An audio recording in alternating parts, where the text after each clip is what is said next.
Bonsoir tout le monde, bonsoir les filles, je suis très contente de vous retrouver ce soir pour le premier webinaire depuis très longtemps.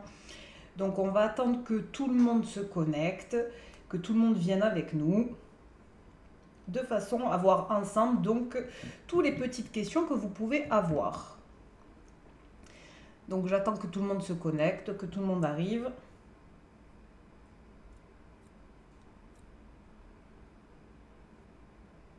J'espère que vous allez bien. Moi, ça me fait très plaisir d'être avec vous ce soir.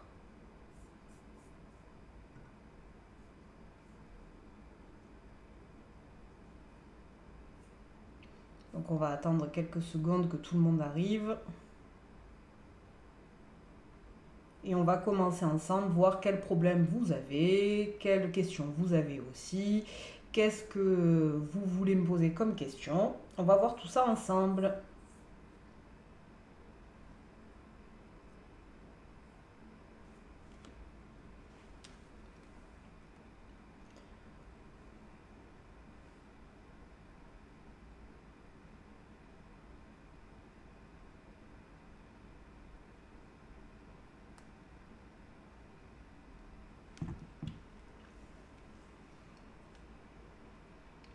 On va attendre quelques minutes.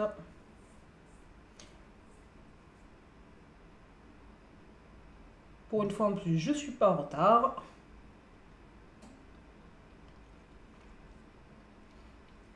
On va voir ensemble donc vos petits problèmes.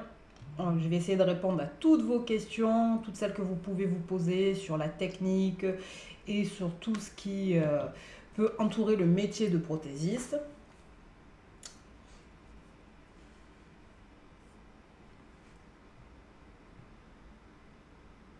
J'ai pas mis de musique, rien, parce que sinon vous savez comment ça se passe, on va être coupé, hein, donc c'est assez calme.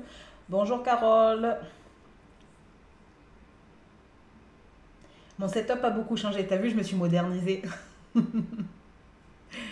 J'ai fait pas mal de changements depuis les premiers live formations, mais vraiment, toutes mes formations sont tournées sur ce principe-là, avec donc moi soit un gros plan, soit un petit plan, on va voir tout ça ensemble. Mais voilà, on va attendre que les autres nous rejoignent.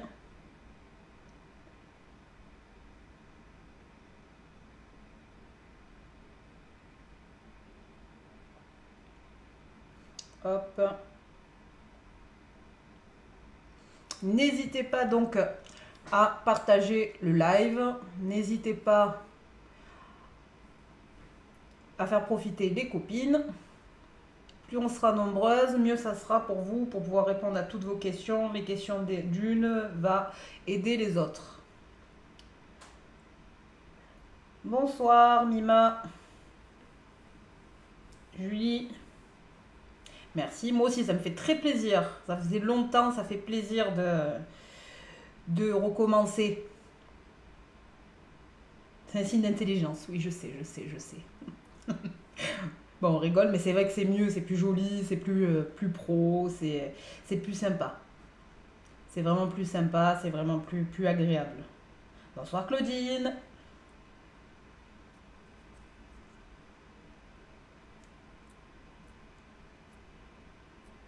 Alors n'hésitez pas à parler, n'hésitez pas à participer, n'hésitez pas donc à poser vos questions. Là on va attendre 2-3 petites minutes et puis on va attendre que tout le monde se connecte, parce que c'est vrai que vous avez l'habitude que je sois en retard, mais je ne le suis pas, n'est-ce pas? Voilà. Donc voir ensemble toutes vos petites questions. D'ailleurs vous remarquez, vous êtes dans le centre de formation, ça aussi vous l'avez jamais vu auparavant, dans le nouveau centre de formation.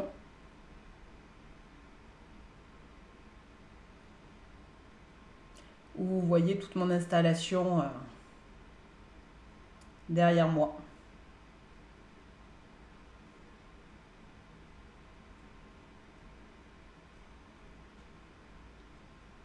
Alors pour les filles présentes déjà, bon, on va commencer, hein, les filles prendront en chemin. Dites-moi tout. Est-ce que vous avez des questions spécifiques? Qu'est-ce qui vous embête? Qu'est-ce qui vous pose problème? Est-ce qu'il y a vraiment une technique en particulier? Est-ce qu'il y a vraiment quelque chose qui vous pose un souci? ou du produit ou plein d'autres choses, hein.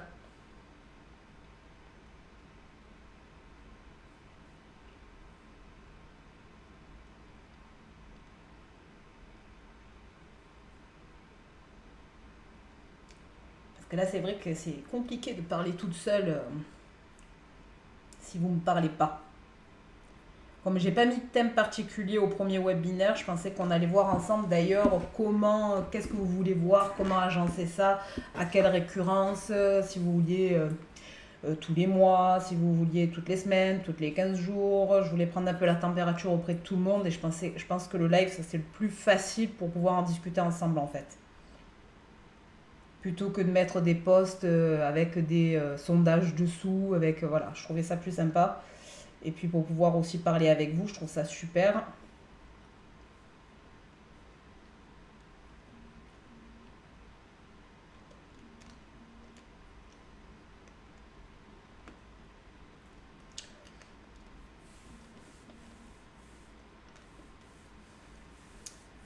Alors déjà, est-ce que au niveau des produits, vous avez des questions? Est-ce qu'il y a quelque chose qui vous pose un problème? Parce que je vois passer souvent des problèmes sur la chimie, je vois souvent passer des problèmes sur l'anatomie de l'ongle, je vois souvent passer, et c'est des questions qu'on va me poser avec récurrence. C'est pour ça que j'ai mis aussi en place les petits posts éducatifs que je vous fais tous les jours, d'ailleurs. C'est justement parce que je vois passer pas mal de questions, aussi bien sur les semi-permanents que sur les vernis, que sur la technique en elle-même. Technique très en vogue en ce moment, le pop-it. Qu'est-ce que vous pensez du pop-it?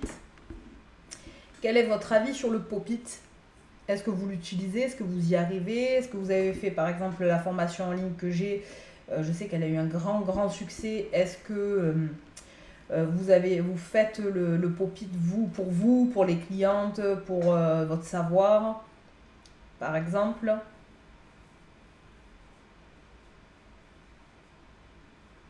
Moi, je dis qu'il y a deux choses. Le pop-it peut être très bien si on le manipule bien, mais peut être une perte de temps si on ne connaît pas la technique. Voilà, bon, c'est logique en soit, mais c'est vrai que c'est vrai que après le pop-it en lui-même, le problème qu'il y a, c'est que si on gère mal la matière, par exemple, à l'intérieur, on se retrouve de suite avec une catastrophe, on en a plein les cuticules, ça coule de partout, ça dégouline, et puis vraiment, c'est énervant, quoi. Ça peut saouler. Ça peut vraiment saouler.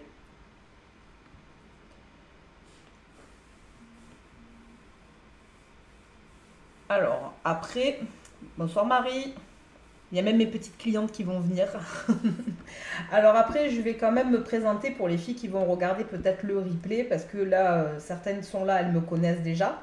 Donc je suis Isabelle Leboeuf, je suis formatrice depuis 7 ans, et ça fait 17 ans que je fais des ongles, donc que je vis de mon métier, ça fait 17 ans.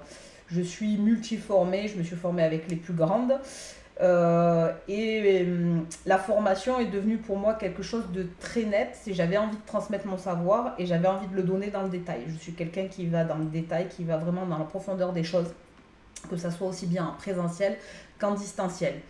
Je forme aussi bien ici dans mon centre de formation uniquement en coaching privé, c'est-à-dire que je ne fais que de l'individuel justement pour optimiser un maximum l'apprentissage. Je le fais aussi en visio depuis 7 ans. J'ai pas attendu qu'on nous oblige à travailler comme ça, etc. Je le faisais déjà. Et ensuite, je fais de la formation en ligne depuis quasiment autant de temps, c'est-à-dire que j'étais une des premières à mettre en place les formations. J'ai été même la première à mettre les live formations Facebook en place pour vous faciliter l'apprentissage avec des petits tarifs. Donc aujourd'hui, c'est vrai que c'est devenu une grande mode et que malheureusement, comme dans tous les métiers, on se retrouve avec un peu de la formation à la va-vite et d'autres qui sont très pointues. Donc il y a deux tendances. Mais c'est vrai que pour vous, ça peut être perturbant. Moi, j'ai un problème avec une cliente, elle a des décollements au bout de l'ongle. C'est la seule cliente qui me fait ça. Alors, décollement au bout de l'ongle, déjà, dis-toi bien, Julie, en général, c'est tout simplement un conflit de rigidité. C'est-à-dire que tu prends ton ongle qui est flexible, ton ongle il bouge tout le temps. C'est-à-dire que tu te laves les mains, il gonfle. Ton ongle, tu vas te sécher les mains, tu vas attendre une dizaine de minutes, il va commencer à dégonfler. Il regonfle, il dégonfle. Et si ta matière ne suit pas en fait complètement l'ongle, qu'est-ce qui se passe? Ça te fait un conflit de rigidité. Si tu mets un gel qui va être trop rigide sur l'ongle de ta cliente, surtout si c'est un gainage, eh ben, tu vas te retrouver avec des décollements. Et en fait, en général, ça décolle là en dessous, sous le dessous des ongles. Ça va commencer, l'ongle va commencer à se séparer de la matière et ça va décoller, décoller jusqu'au moment où ça va même sauter. Voilà, pour moi, c'est un conflit de rigidité. Le prix de la prestation quand on débute. Alors, déjà, les prix, il faut savoir que pour vos prix, il faut déjà établir qu'est-ce que vous avez besoin pour vivre, combien d'heures vous voulez travailler, quel est le prix de vos produits, quelles vont être vos charges. Ensuite, une erreur que font beaucoup de débutantes, c'est mettre je débute, je mets 10 euros. Le problème, c'est que la clientèle à 10 euros ne deviendra pas à 50. Il faut soit faire des offres de lancement, se dire ma pause va être à 50 après, et je fais une offre de lancement par exemple à 30. Mais après, pas se sous-évaluer et pas se surévaluer. Après, il n'y a pas un bon ou un mauvais prix, parce qu'il y a des filles qui vont travailler à 30 euros qui vont être très bien, et d'autres qui vont travailler à 100 euros qui vont être moins bien. Ça, c'est... Après, il va y avoir le travail, il va y avoir comment on accroche avec la cliente, il y a tout ça qui va rentrer en ligne de compte. Moi, pour moi, le prix, il faut qu'il soit raisonnable, il faut pas travailler au lance-pierre. C'est-à-dire qu'aujourd'hui, quand je vois passer des pauses à 25 euros, je perds la moitié de mes cheveux. Je me dis, mais comment elle fait la fille pour vivre en sachant qu'on a, donc en étant déclaré, il y a l'URSSAF, il y a hypothétiquement bientôt la TVA à partir de 25 000 euros pour les auto-entrepreneurs. Il y a les charges, donc si elle va à domicile, il va y avoir automatiquement la voiture, son essence, il va y avoir son temps pour traverser, il va y avoir l'assurance, l'usure de la voiture aussi, son usure personnelle aussi, parce que transporter les flycases, transporter tout ça, ben, ça use, hein, on va pas se mentir. Et en fait, et celles qui vont être à domicile vont quand même avoir la charge de l'électricité, la charge de leur matériel aussi. Elles vont avoir certainement la charge de leur... même si elles sont propriétaires, elles vont avoir la charge aussi de leur crédit. Donc tout ça, il faut l'englober dans le prix. Et le problème, c'est que quand on travaille à 25 euros, vous enlevez déjà 25% d'URSSAF et vous enlevez 20% de TVA. Donc si notre fameuse loi de la TVA passe, vous enlevez, donc ça fait 45%. Vous mangez comment? Voilà. J'ai envie de dire, en réfléchissant, comment on mange. On enlève les produits, on enlève tout, et on se retrouve avec quelque chose qui va être vraiment... il va rien vous rester, quoi.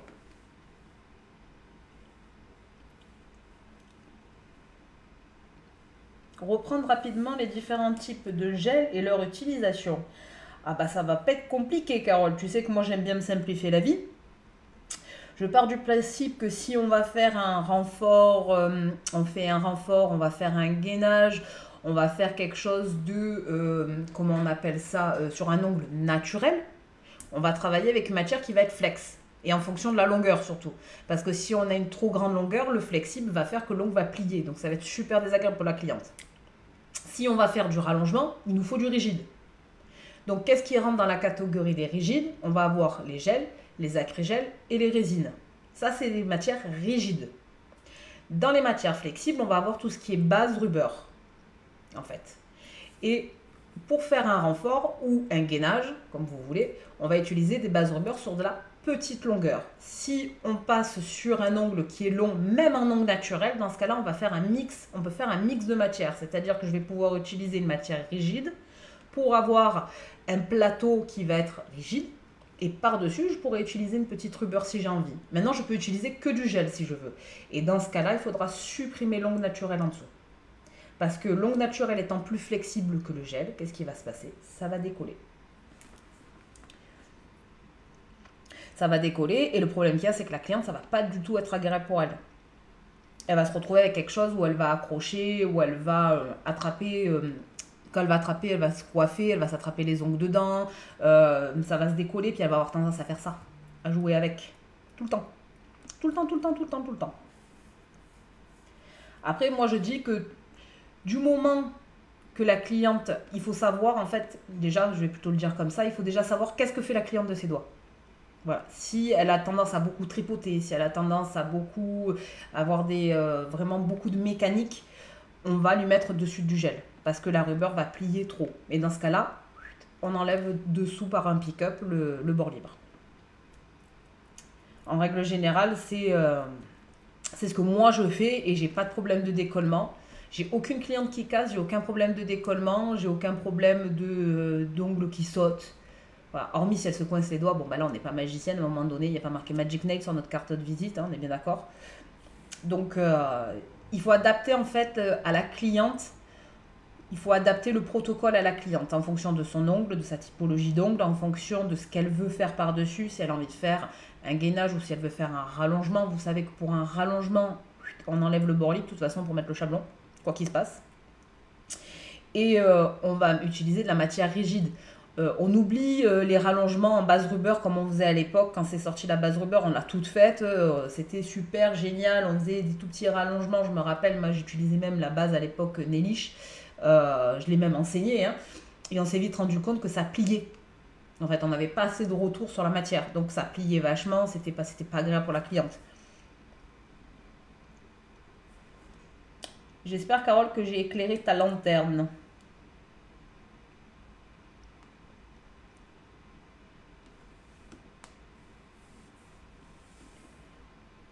Ensuite, pour vraiment la technique, j'ai envie de dire que votre cliente, il faut discuter avec. Le problème de beaucoup, c'est qu'on a beaucoup de prothésistes qui ont tendance à faire du copier-coller, copier-coller, copier-coller. C'est-à-dire qu'elles ne vont pas analyser l'ongle de la cliente, elles ne vont pas discuter avec la cliente, elles ne vont pas lui poser de questions, savoir quel métier elle fait. Moi, la première question que je pose quand j'ai une cliente, déjà, c'est êtes-vous diabétique? Première chose. Si la dame est diabétique, je ne la prends pas. C'est la première question. Pourquoi je leur pose la question? Pourquoi vous êtes diabétique? Pour la bonne et simple raison, c'est qu'on ne pose pas sur diabétique. Alors, j'entends déjà les hurlements de certaines prothésistes en disant « Oui, mais moi je suis diabétique, je me pose sur mes doigts. » J'ai envie de dire « C'est tes doigts, tu fais ce que tu veux. » Maintenant, une cliente, le problème qu'il y a de poser sur une cliente qui est diabétique, la diabétique, qu'est-ce qui se passe? La diabétique, elle est immunodéficiente. C'est-à-dire qu'au moindre microbe, elle peut choper une infection. Si par malheur vous venez à la couper, c'est-à-dire que nous ne sommes pas des robots, nous sommes des êtres humains et on peut avoir un geste fâcheux, même si on sait se servir de la lime et même si on sait se servir de la ponceuse et même si on a des super embouts, on peut faire une erreur et couper la cliente. Le problème dans ces cas-là, qu'est-ce qui va se passer? La cliente, vous allez automatiquement la désinfecter, machin, tout ça, là, je sais très bien. Mais le problème qu'il y a, c'est qu'elle va avoir une plaie. La diabétique qui a une plaie ouverte, en fait, ça peut avoir des fâcheuses conséquences. Ça peut soit mettre très longtemps à cicatriser, c'est dans le meilleur des cas. Ça peut se transformer en infection et ça peut aller beaucoup plus loin, ça peut aller jusqu'à l'hôpital et voir l'amputation. J'ai lu beaucoup de revues là-dessus, j'ai lu beaucoup de choses qui émanaient vraiment du côté médical. J'ai été chercher mes infos au niveau médical et en fait, ils le disent tous bien. On ne s'occupe pas des pieds d'un diabétique et on ne s'occupe pas des mains d'une diabétique. Il ne faut pas. Voilà. Donc moi, c'est déjà la première question que je pose à ma cliente. Êtes-vous diabétique? Ensuite, qu'est-ce que je vais lui demander? Bon, je lui demande si elle est majeure, parce que je ne pratique pas sur les mineurs. Voilà. Ensuite, une fois que je sais qu'elle est majeure et qu'elle n'est pas diabétique, ben, quand elle a pris son rendez-vous, qu'elle arrive, je vais lui demander qu'est-ce qu'elle fait dans la vie. Pas par curiosité malsaine, pas pour rentrer dans sa vie et être intrusive, c'est vraiment pour adapter en fait en fonction de ce qu'elle va faire. Si elle est secrétaire, elle n'aura pas la même, le même, comment on appelle ça, le même impact sur ses ongles que si elle fait de la manutention toute la journée, qu'elle attrape des choses avec ses mains comme ça toute la journée. Je ne vais pas utiliser les mêmes matières, même si elles ont la même longueur. Je vais utiliser deux matières différentes. Dans le cas, par exemple, d'une secrétaire qui va taper à l'ordinateur toute la journée, je peux lui mettre qu'une base rubber si elle veut faire un renfort sur une petite longueur. Par contre, la cliente qui va toute la journée avoir un côté mécanique et qui va aller chercher des pièces dans un bac, qui va beaucoup faire de manutention, dans ces cas-là, je vais utiliser une matière un petit peu plus rigide. Et je vais supprimer le bord libre en dessous. Alors vous allez me dire, ouais, mais mes clientes, souvent, elles ne veulent pas. Mais il suffit de leur expliquer, en fait, que c'est pas compliqué. Si on ne supprime pas, qu'est-ce qui se passe? Il y a des décollements. Et en fait, il vaut mieux supprimer l'ongle en dessous plutôt que d'avoir des décollements. Parce que décollement, qui veut dire que décollement, peut amener en fait des problèmes après d'infiltration et peut amener la perte aussi de la prothèse carrément. En sachant que l'infiltration, ça fait jamais plaisir, ça devient vert, c'est embêtant parce qu'on ne peut pas reposer, c'est ce qu'on appelle un pseudomonas. Voilà. Donc c'est vrai que dans ces cas-là, on va adapter le protocole en fait en fonction de la cliente. On va lui demander qu'est-ce qu'elle fait, pourquoi, comment, et en fonction, on adaptera. C'est à nous de nous adapter à la cliente et pas l'inverse en fait. Et ce manque de communication, elle est vachement, vachement répandu.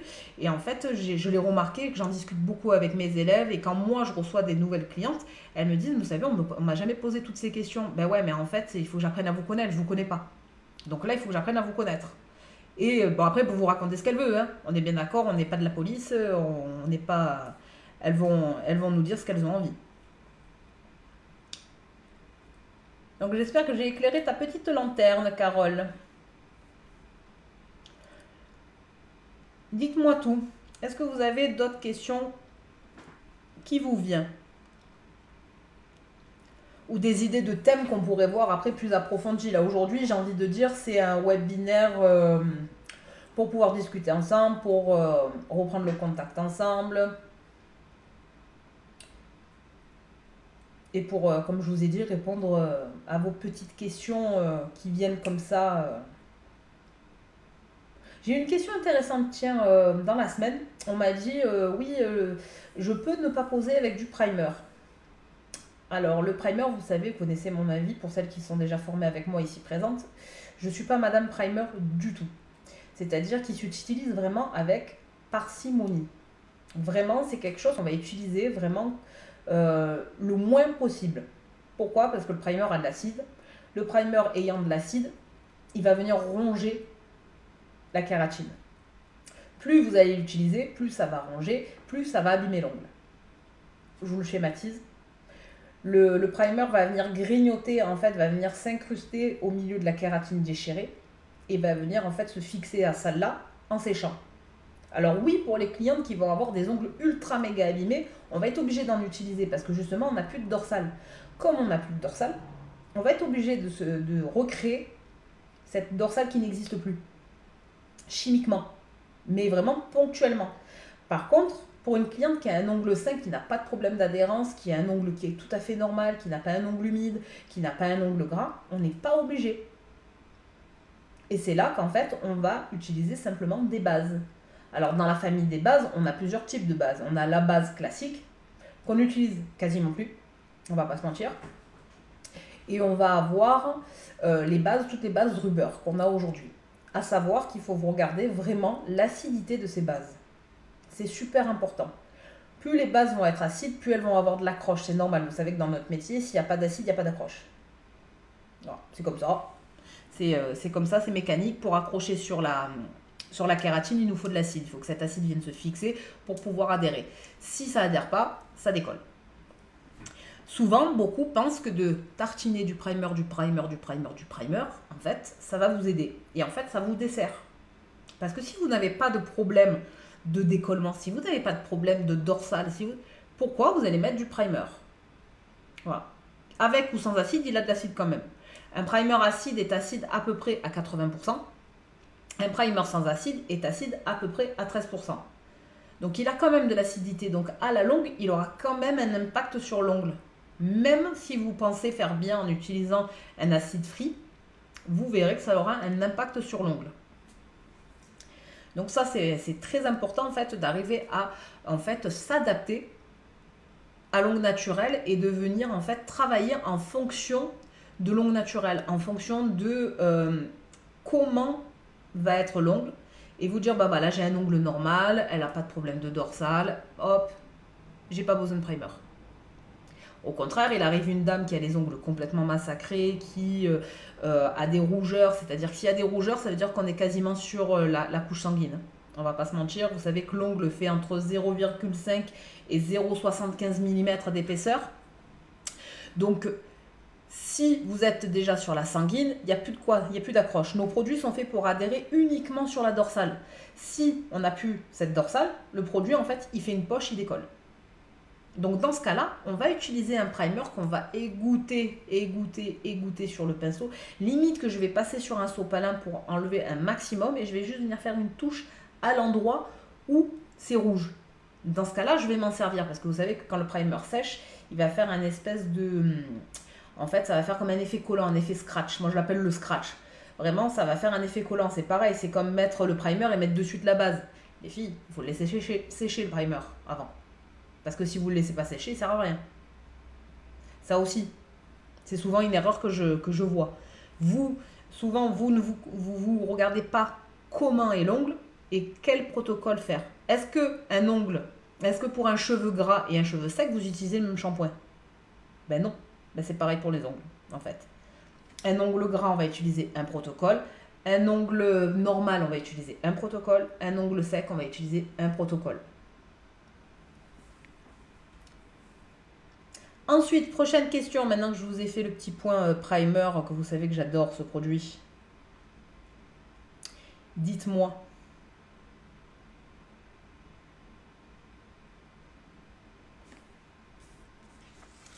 Est-ce que vous avez des questions particulières? Est-ce que vous avez un sujet qui vous tient à cœur, auquel on ne vous a jamais répondu, ou vous avez des points d'interrogation? Dites-moi.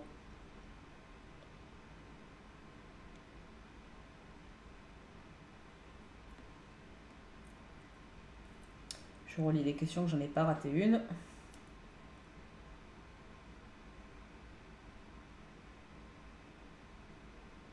Est-ce que j'en ai... Non, j'ai pas raté de question.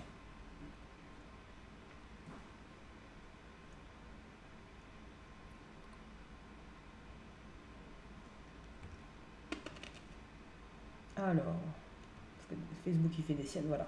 La rapidité. Ah ah, la rapidité. Alors, beaucoup vous vendent des formations rapidité. Un des secrets de la rapidité, déjà, c'est l'organisation. Déjà, première chose. Si vous n'êtes pas organisé, si votre plan de travail c'est le bazar, vous n'arriverez jamais à gagner du temps. Première chose. Deuxième chose, connaître vos produits. Comment ils fonctionnent, comment ils polymérisent, comment les utiliser. La technique sans l'image, c'est encore un secret pour être un peu plus rapide. La rapidité, de toute façon, il faut chercher où est-ce que vous perdez du temps. C'est-à-dire qu'il faut que vous analysiez à quel moment vous êtes en train de perdre du temps. Donc c'est là qu'il va falloir travailler sur papier ou sur votre téléphone, vous faites un petit tableau et vous marquez préparation et vous chronométrez. Combien de temps vous mettez pour préparer vos 2 mains? Ok. Combien de temps vous mettez pour faire, donc préparation, quand je dis préparation, c'est travail cuticule, c'est pose des produits de préparation. Ça pour moi c'est ça la préparation. Combien de temps vous mettez pour mettre le chablon? Combien de temps vous mettez pour faire un rallongement? Combien de temps vous mettez pour faire donc la construction? Combien de temps vous mettez pour limer? Combien de temps vous mettez pour faire un ongle entier, une French, un baby boomer, la finition, lui la cuticule? Vous décomposez toute votre pose, mais vraiment vous la décomposez. Alors oui, la première fois ça va vous prendre une éternité, c'est normal, vous allez vraiment vous dire oh là là, mais attends là je stoppe, je note, je stoppe, je note. Mais en fait vous allez analyser et vous le faites sur plusieurs personnes et vous allez retrouver à un endroit précis où est-ce que vous perdez du temps. Et c'est là-dessus qu'il faudra travailler. En règle générale, moi je retrouve beaucoup, c'est au moment de la préparation. Vous avez tellement peur que ça adhère pas que vous surpréparez l'ongle. Et en surpréparant l'ongle, vous enlevez de l'adhésion. Ça, je l'ai remarqué. Beaucoup me disent oh, oui, attends, il faut que je prépare, il faut que je prépare, il faut que je prépare. Mais non, en fait, tu n'as pas besoin de passer 50 fois. Une fois que tu as préparé une fois, ça ne sert à rien. En fait, à part poncer la dorsale, c'est tout ce qu'on fait. Déjà, ça passe par ça, la rapidité. Organisation, mesure donc de vos timings au niveau de la pose, remplissage pareil. Hein, pour toutes les prestations, vous faites ça. Pour les pieds, en général, les pieds, vous êtes plutôt rapide parce que ça va plutôt vite, les pieds. Donc, pour les pieds, vous faites toutes vos prestations. Vos pieds, vos vernis semi-permanents, vos vernis semi-permanents renforcés, vos remplissages et vos poses. Et vous faites des tableaux, tac, tac, tac. Et vous allez retrouver, vous allez voir que votre perte de temps, elle vient à chaque fois du même moment. Ensuite, l'organisation de votre poste de travail. C'est-à-dire que si vous cherchez comme ça tout le temps, où il est mon produit, machin, non, vous devez savoir où sont vos produits. C'est-à-dire que moi, dans mon bureau, par exemple, je sais que la première étagère, c'est mes gels, mes produits de préparation. Ma deuxième, ça va être mes limes. Mes limes et j'ai mis mes sans limage. Ma troisième, c'est je vais avoir tous mes, comment on appelle ça, tous mes tube art, j'ai le paint pour faire mes baby boomers. Et mon dernier, c'est ma résine. Je me tourne, vous avez vu que derrière moi, en fait, j'ai une grande armoire. Dans cette armoire, en fait, j'ai mis toutes mes couleurs, j'ai mis tout bien rangé, tout bien étiqueté. J'ai tout mis à l'intérieur de façon à, en fait, avoir tout à portée de main. J'ai juste à me tourner quand je suis à mon poste de travail. Ça, c'est un gain de temps, encore une fois. Je gagne du temps parce que je sais où et quoi. Et c'est tout étiqueté, en fait. Et vous savez que certaines clientes font toujours la même chose. Sortez-vous les produits à l'avance. Vous savez que Josiane, elle vient, elle fait un renfort avec un vernis rouge et qu'elle ne fait pas de nail art. Mais sortez le truc. Pour Josiane, son vernis rouge, vous vous posez sur la table, tac. Vous l'avez déjà à portée de main, vous n'avez pas besoin de chercher. Pareil, votre cleaner ou votre alcool, moi vous savez que je ne suis pas cleaner du tout, j'utilise que l'alcool à 70. Mais vous l'avez à portée de main. C'est pareil, il ne faut pas le chercher. En fait, il ne faut pas chercher votre matériel. Déjà, vous allez gagner vachement de temps. Alors, après. Hop. Bonsoir les filles. Qu'est-ce que je pense du patch à Crigel? Alors, j'essaie de remonter dans vos commentaires parce que j'en ai raté, je suis désolée. Alors, n'hésitez pas à remettre vos questions en dessous. Hein. Alors, qu'est-ce que je pense du patch à Crigel? C'est une très très bonne technique que j'utilise depuis très longtemps. J'ai pas encore fait de formation là-dessus. Si, je l'explique dans la Crigel, il me semble. Mais c'est une très très bonne technique qui nous sauve la vie pour éviter en fait de faire du chablon quand vous cassez un petit angle ou quand vous avez envie de rallonger légèrement. C'est un peu ce que j'avais expliqué, le principe pour celles qui l'ont fait du no-form. Dans le no-form, je l'explique en fait. J'explique comment rallonger sans quoi que ce soit, sans support. C'est une très très bonne technique.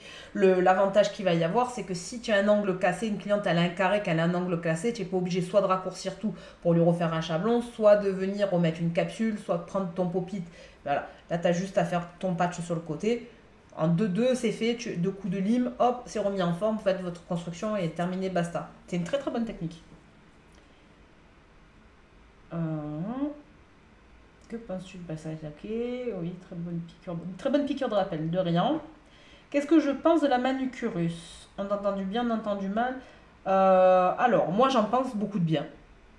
Aujourd'hui, je ne pense pas qu'une cliente acceptera de ne pas avoir les cuticules propres. Par contre, il ne faut pas couper. Je suis contre le fait d'ouvrir les replis et je suis contre le fait de couper. C'est-à-dire qu'une manucurus peut rester très simple, très propre, très nette. Alors, je ne sais pas si vous allez voir. Je vais vous tourner la caméra juste pour que vous voyez. Vous allez voir, ça sera plus simple. Vous voyez, elle peut être très propre, très simple, très nette, mais sans vous abîmer, en fait, les replis. Il ne faut pas abîmer les replis, ça ne sert à rien, en fait. Voilà. Une manucurus doit être succincte. Elle doit nettoyer le contour de la peau et non pas, en fait, limer jusqu'à la 3e phalange du doigt et avoir quelque chose qui est lisse et se retrouver avec, sur le derme. Ah ouais, ça peut être beau, le derme, il est tout neuf. À un moment donné, ça peut être que magnifique. Hormis ça et les côtés Photoshop sur les photos, ça c'est magnifique. Mais c'est pas vrai. Voilà, le derme, ça va repousser, quand la peau va repousser, ça va repousser dur, ça va faire mal. Alors qu'il faut, si vous faites une propreté, vous venez faire juste le contour et vous coupez juste la peau morte avec la boule. Et j'ai bien précisé la boule. S'il vous plaît, par pitié, vous êtes prothésiste angulaire, vous n'avez pas le droit de couper au ciseau. C'est strictement interdit. C'est ce qu'on appelle une effraction cutanée. Les effractions cutanées, il n'y a que normalement les médecins qui peuvent en faire. Même les esthéticiennes, c'est toléré. Le seul professionnel normalement à pouvoir couper la peau, c'est le médecin. Clairement, on n'a pas le droit. Nombre de femmes qui viennent en nouvelle cliente chez moi et me disent « Mon Dieu, mais vous coupez pas ?» Ben non, je coupe pas, madame. Je ponce avec ma ponceuse, je vais poncer juste la peau morte, mais en aucun cas, je prends le ciseau. « Oh ouais, super, au moins vous n'allez pas me couper. » Et j'en ai pas qu'une, j'ai dû en avoir une dizaine qui m'a dit ça. Le nombre de prothésistes qui coupent parce qu'elle va aller avoir des photos instagrammables, non. Utilisez la boule, formez-vous la manucurus. Voilà. Par contre, évitez d'ouvrir les replis, parce que si vous ouvrez les replis, il faut les refermer, et vous ne pouvez pas les refermer. Le problème de ne pas refermer le repli, même si vous utilisez du matériel nettoyé, désinfecté, stérilisé, chose que moi je fais depuis des années, dans des pochettes stériles, tout ce qu'on veut, le problème qu'il y a, c'est que le repli reste ouvert. Pendant 3 jours, il reste ouvert. Le temps qu'il se referme, il lui faut 3 jours pour se refermer, pour se recoller. Pendant ces 3 jours, la cliente, elle vit. Je veux dire, elle va faire sa lessive, elle va aller se laver, elle va se laver la tête, elle va toucher des choses qui peuvent être sales. Et à ce moment-là, il peut entrer des petites bactéries et ça peut causer des problèmes. Donc il faut vraiment regarder. Moi, mes replis, ils sont soudés. Hein. Je peux pas passer mon ongle en dessous. Hein. Ça doit rester fermé. S'il y a un joint, c'est pas pour rien. Mais sinon, je ne vois pas... Je ne vois pas aujourd'hui une cliente ressortir avec des cuticules comme on avait à l'époque il y a 10 ans. Ne serait-ce que 10 ans, on voyait un petit peu de blanc, où on voyait justement toute la partie morte de la cuticule. Parce que contrairement à ce qu'on pense, la cuticule, elle est en fait, je vous refais voir, la cuticule, elle va être collée sur la plaque. C'est pas ça, ça c'est... Pardon, j'étais en dehors du champ. Ça c'est le repli proximal. La cuticule, c'est ce qui va pousser sur la plaque. en aucun cas, la cuticule, c'est le repli là. Le repli de pro, la lèvre qu'on a ici, ça s'appelle le repli proximal. Voilà. Et c'est ça qu'en général, vous coupez en fait avec votre ciseau. Vous allez venir quick. Eh ben non, c'est interdit. Vous savez que si demain, il y a quoi que ce soit, une cliente a quoi que ce soit, elle peut se retourner contre vous. Hein. Il faut faire vachement gaffe. Hein. Je mets environ 3 heures, toute prestation confondue, hors vernis simple. Analyse ton travail. Vraiment, il faut analyser le travail. Il faut chercher où, quoi, pourquoi vous perdez du temps. Il faut regarder à quel moment et les produits. Est-ce que vous faites la technique sans limage? Est-ce que vous limez beaucoup? La lime, c'est la mort de la rapidité. Voilà, clairement, aujourd'hui, on a la technique sans limage. Aujourd'hui, ça fait quelques années déjà, mais plus particulièrement aujourd'hui. Hormis le fait que ça vous fait gagner du temps, les filles, ça vous fait aussi gagner des temps de vie au niveau de vos tendons, de vos articulations. Hein. 17 ans d'ongles, je me lève, j'ai mal aux mains, j'ai mal aux poignets, j'ai mal aux coudes, j'ai mal aux épaules. Fin de journée, quand j'ai fait 10 clientes, j'ai les bras en vrac. Hein. Voilà. C'est parce que j'ai 17 ans dans les bras et que ça fait que quelques années qu'on a découvert cette super technique. Moi, je suis madame ponceuse en plus. Hein, et utilisez la ponceuse. Si vous n'êtes pas formé à la ponceuse, formez-vous à la ponceuse. La ponceuse est ma meilleure amie. Et quand je le dis, ça fait sourire. Mais la ponceuse est ma meilleure amie. Vraiment, quand on sait utiliser la ponceuse, moi, je mets en forme à la ponceuse. Je fais le pick-up, c'est-à-dire je vais venir creuser par-dessous. Je fais la préparation de la plaque à la ponceuse. Je fais des déposes à la ponceuse. J'ai une cliente récemment qui a été obligée de déposer pour des raisons qui lui sont personnelles. Ses ongles, on dirait qu'elle n'a jamais rien eu sur les ongles. Une dépose bien faite, c'est une prestation qui vous fait de la pub. Clairement. Parce que la dépose, c'est à ce moment-là où souvent la prothésiste ne prend pas le temps et ne va pas prendre soin de l'ongle. C'est des choses que j'ai souvent vues. C'est le moment où il faut prendre justement soin de l'ongle pour que la cliente revienne plus tard. Analysez votre travail, vraiment c'est super important. Vous allez vraiment comprendre où vous allez perdre du temps et vous allez voir, vous allez en gagner très vite. Je perds du temps sur la prépa. Bah voilà, j'avais pas vu. Je crois que tu ne vois pas mes questions. Excuse-moi Audrey. Alors, tu penses de la manucure, ça y est, je t'ai répondu. Rallongement, donc pas de... Non, pas de rallongement à la base rubber. La base rubber, c'est un gel flé. Alors, pour vous la faire simple, c'est la matière flexible. Vous allez faire votre allongement. Déjà, vous allez avoir deux choses. Vous allez vous damner à faire un rallongement parce que le truc, il ne va pas arrêter de couler. On est bien d'accord qu'en général, au niveau densité, la base rubber, elle est vachement liquide. Donc, même si vous cherchez les plus épaisses, elles sont quand même liquides. Donc, pourquoi vous allez vous torturer la cervelle à aller rallonger avec de la base alors qu'on nous a fait des gels pour ça? Des gels qui vont se tenir. Aussi liquides soient-ils, ils vont tenir. Vous prenez des gels avec de la fibre, même qu'ils soient auto-égalisants, ils vont se tenir un minimum pour faire notre rallongement. Pourquoi vous allez vous casser la tête, en fait c'est vraiment se masturber la cervelle pour rien. La rubber, gardez-la juste pour faire des renforts. Et attention, pas des gros renforts. La base rubber ne se met jamais en épaisseur. Si vous la mettez en épaisseur, c'est tellement acide. Toutes ces bases rubber sont tellement acides, en fait, que si vous mettez en trop d'épaisseur, l'acide va attaquer la dorsale de l'ongle. Elle va venir, le but de la base rubber, en fait, c'est que quand vous la posez sur l'ongle, elle grignote en surface. Hop, elle grignote, elle grignote, elle grignote. Et elle adhère. Si vous en mettez beaucoup d'épaisseur, eh ben, elle grignote, et elle bouffe toute la dorsale. Une fois que la dorsale est complètement mangée, ben, elle attaque l'intermédiaire. Et ça vous fait des problèmes d'accroche, ça vous fait des décollements.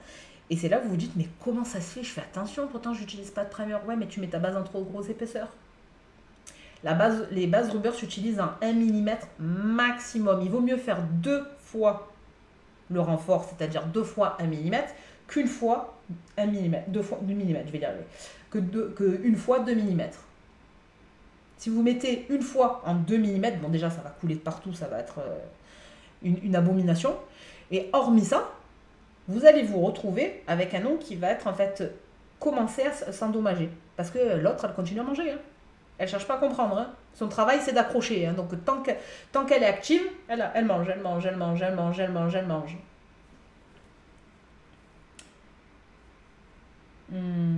Donc voilà, pas de rallongement, on est d'accord. Alors, pourtant, beaucoup de PO coupent. Ben ouais, elles aiment le risque. Hein. J'ai 17 ans de métier. Je n'ai jamais coupé une peau à une cliente. Jamais. Jamais, jamais, jamais. C'est-à-dire que je n'ai pas le droit, je ne le fais pas. Tu n'as pas le droit de poser du vernis, déjà.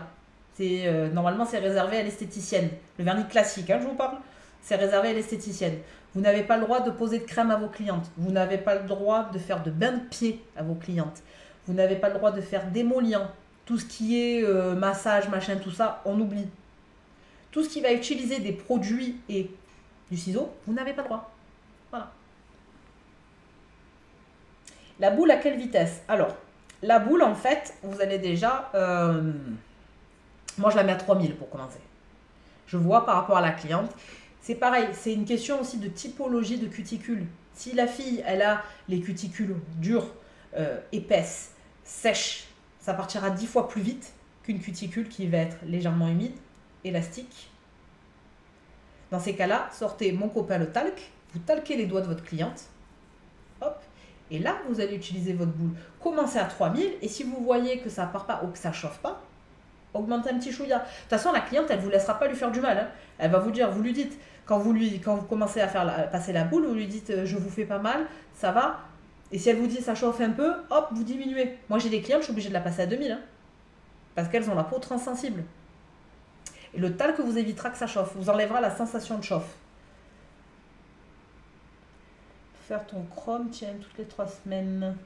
Alors, le chrome, ben, j'ai acheté le protecteur chrome de chez M-Nails. Voilà. Tout simplement. Il est magique, ce produit.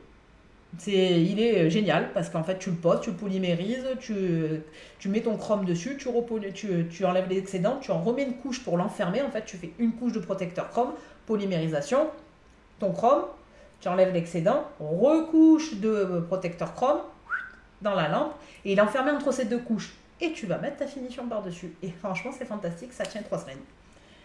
Je l'adore, ce produit. Merci pour ce live, j'aime tellement entendre de bonnes vérités. Mille merci, avec plaisir.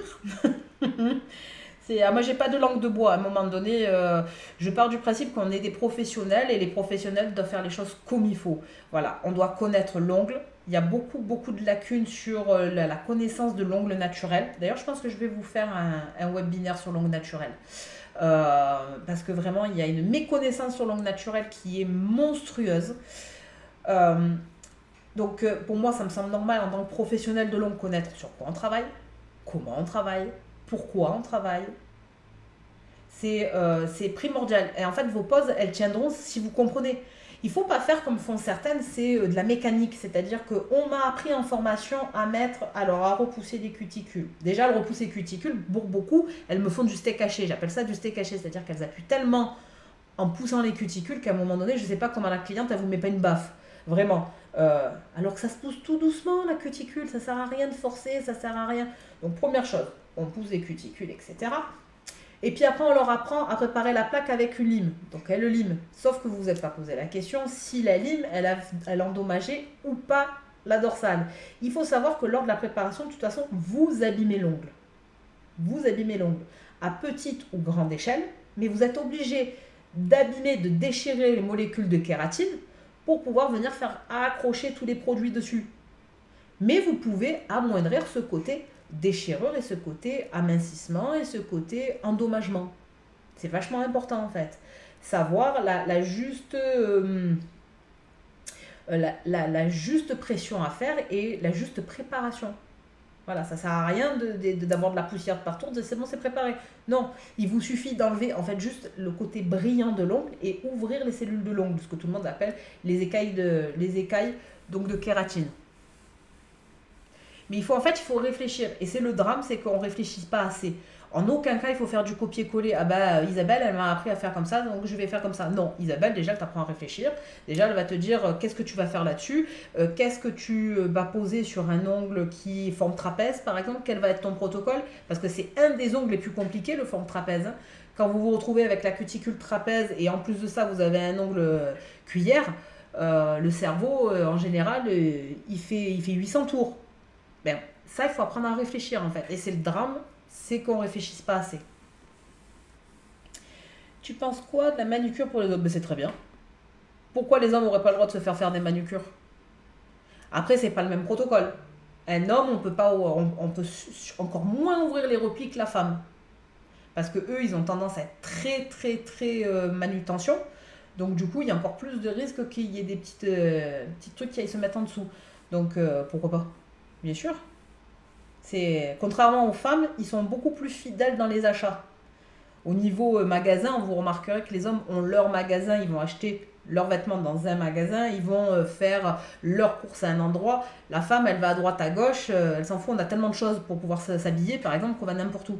Eux, une fois qu'ils ont trouvé un professionnel ou une professionnelle qui leur convient, ils restent chez ce professionnel. Donc bien sûr, ça peut être une très bonne chose.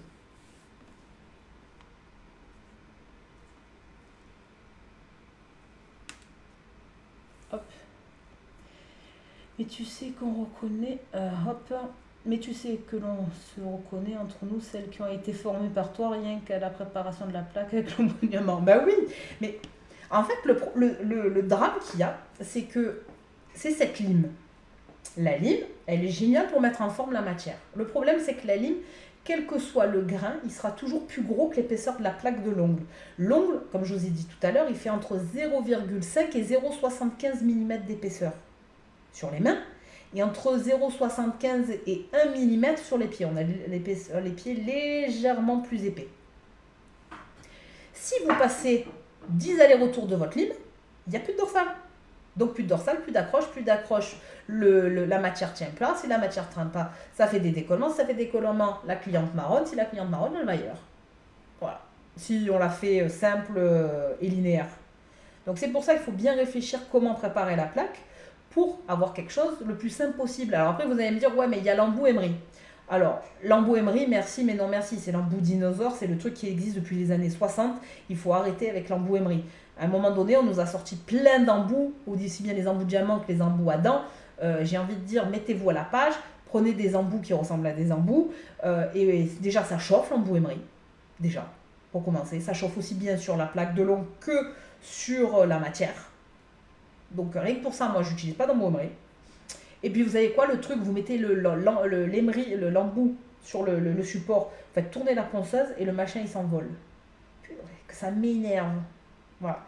C'est au début où j'ai commencé les ongles, il n'existait que ça. J'ai été obligée de faire avec. On n'avait pas encore tous les super embouts qu'on a aujourd'hui avec les embouts à dents, les droitiers, les gauchers, machin. On n'avait pas tout ça. Donc on a été obligé de faire avec. Mais je vous dirais franchement qu'aujourd'hui, je ne me vois pas du tout revenir à l'emery. Mais alors pas du tout. J'ai acheté le tout petit pour voir par curiosité. Et je me suis dit, allez, pour préparer l'intérieur des capsules américaines, ça peut être sympa. Et à la limite, pour faire le pick-up. Je dis bien à la limite. Je ne me rappelle plus si tu avais fait une formation sur la manucure sur les messieurs. Si c'est messieurs. Sinon, c'est une idée. Ouais, je vais prendre les doigts à mon mari pour faire la formation.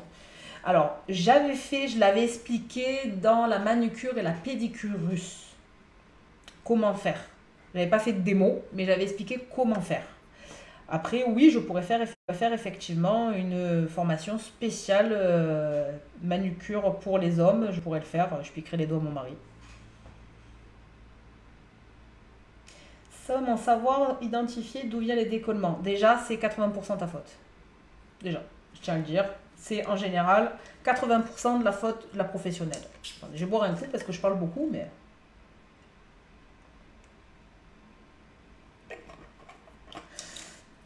Décollement. Tout ce qui va être contour cuticule. C'est que tu touches les cuticules. C'est que tu es trop épaisse en cuticule. C'est que tu as mal choisi ta matière. Après, ça peut être un choc aussi. Tout ce qui va être décollement du bord libre. Conflit de rigidité. La plupart du temps, c'est ça. Conflit de rigidité. Matière trop rigide par rapport à la flexibilité de ton ongle. Ça décolle et ça se barre. L'ongle, dites-vous bien, il est comme ça. Vous avez la matière dessus. Je me lave les mains. Il gonfle. Mes mains, elles sèchent. Je me lave les mains. Il sèche. Et en fait, à force, la matière, elle finit par hop, hop, hop, hop, décoller. Vous vous retrouvez avec un ongle qui est complètement décollé de chaque côté. Et petit à petit, ben, ça va, ça fait une poche au milieu. Voilà. Quand j'ai un décollement au centre de l'ongle, c'est qu'en général, j'ai mal placé ma matière. Voilà. C'est le décollement, à part un choc, où là c'est dû à la cliente, ou parce qu'elle fait ça, ou parce qu'elle fait ça, Parce qu'on a les tripoteuses, moi j'appelle ça les tripoteuses, celles qui font tout le temps ça au contour des cuticules, là, comme ça, ou qui vont faire ça, mais celles-là on les reconnaît, de toute façon elles s'en cachent pas. En général, elles vont vous dire, ouais, mais moi c'est vrai que je suis tout le temps en train de me tripoter les ongles. Moi j'ai un défaut, je fais ça tout le temps. Alors j'ai pas de décollement, mais de temps en temps j'entends. Voilà. Chose que je dis à mes clientes de ne pas faire, ben, moi je le fais, je pense que toutes les professionnels on le fait, et on se retrouve avec des petits... des petites casses parce qu'on a serré avec les dents. Ben, la cliente, elle fait la même chose. Dites-vous bien qu'elles font la même chose que nous. Les ongles ne sont pas des outils. Dites-moi qui parmi vous ne gratte pas le sol avec ses ongles. Dites-moi. Non, parce que je suis... Ou le plan de travail, s'il y a quelque chose de collé, me dites pas que vous ne faites pas ça avec vos ongles. Moi, la première, je le fais. Bonsoir Jessica, avec plaisir.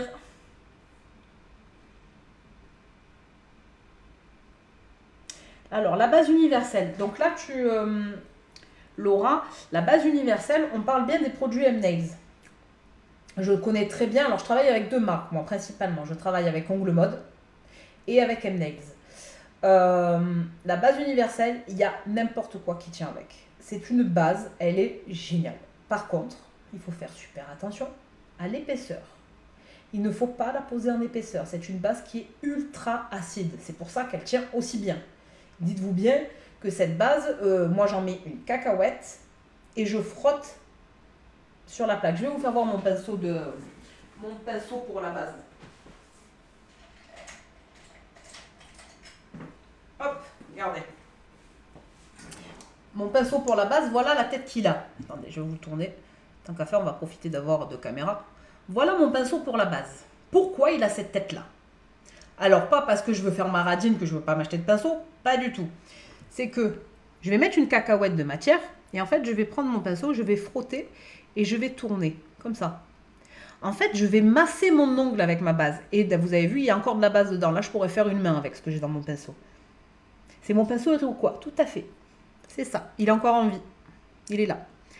Je vais frotter, hop, et tourner en même temps. Je vais frotter et je vais tourner. En faisant ça, je mets très peu de base, mais je crée cette accroche. Mes cellules de l'ongle sont ouvertes, donc les écailles sont bien figées en l'air. Je vais polymériser. Et à ce moment-là, je n'ai pas trop de base, donc je n'ai pas d'acidité. Je n'ai pas de suracidité, parce que j'ai de l'acidité, parce que si j'ai pas d'acidité, j'ai pas d'accroche. Donc vraiment, elle est géniale. Cette base, elle est géniale. Vraiment sous le semi-permanent, sous le lacrygel, sous même pour les renforts, donc à la base rubber, j'en mets. Pour toutes les techniques en fait, sauf la résine, parce que vous savez que la résine en fait, on n'a pas besoin de base. Voilà.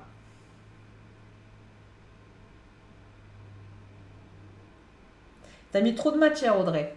Si tu as, au niveau du pop-it, en fait, si vous équilibrez mal la matière à l'intérieur du pop-it et que vous en mettez trop au bord des cuticules, il faut savoir que c'est l'endroit, le contour des cuticules où la kératine est la plus molle. Si vous venez mettre énormément de matière au niveau du contour des cuticules, qu'est-ce qui va se passer? Trop de poids.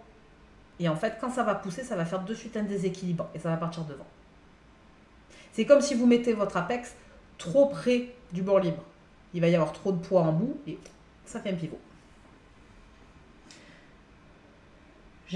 Jamais je gratte avec mes ongles, c'est pas vrai. De toute façon, t'en as pas avec ton métier des ongles, toi. On le connaît pas dans la formation. On le connaît dans la formation. Oui, mon copain le pinceau iroquois. Je l'aime trop.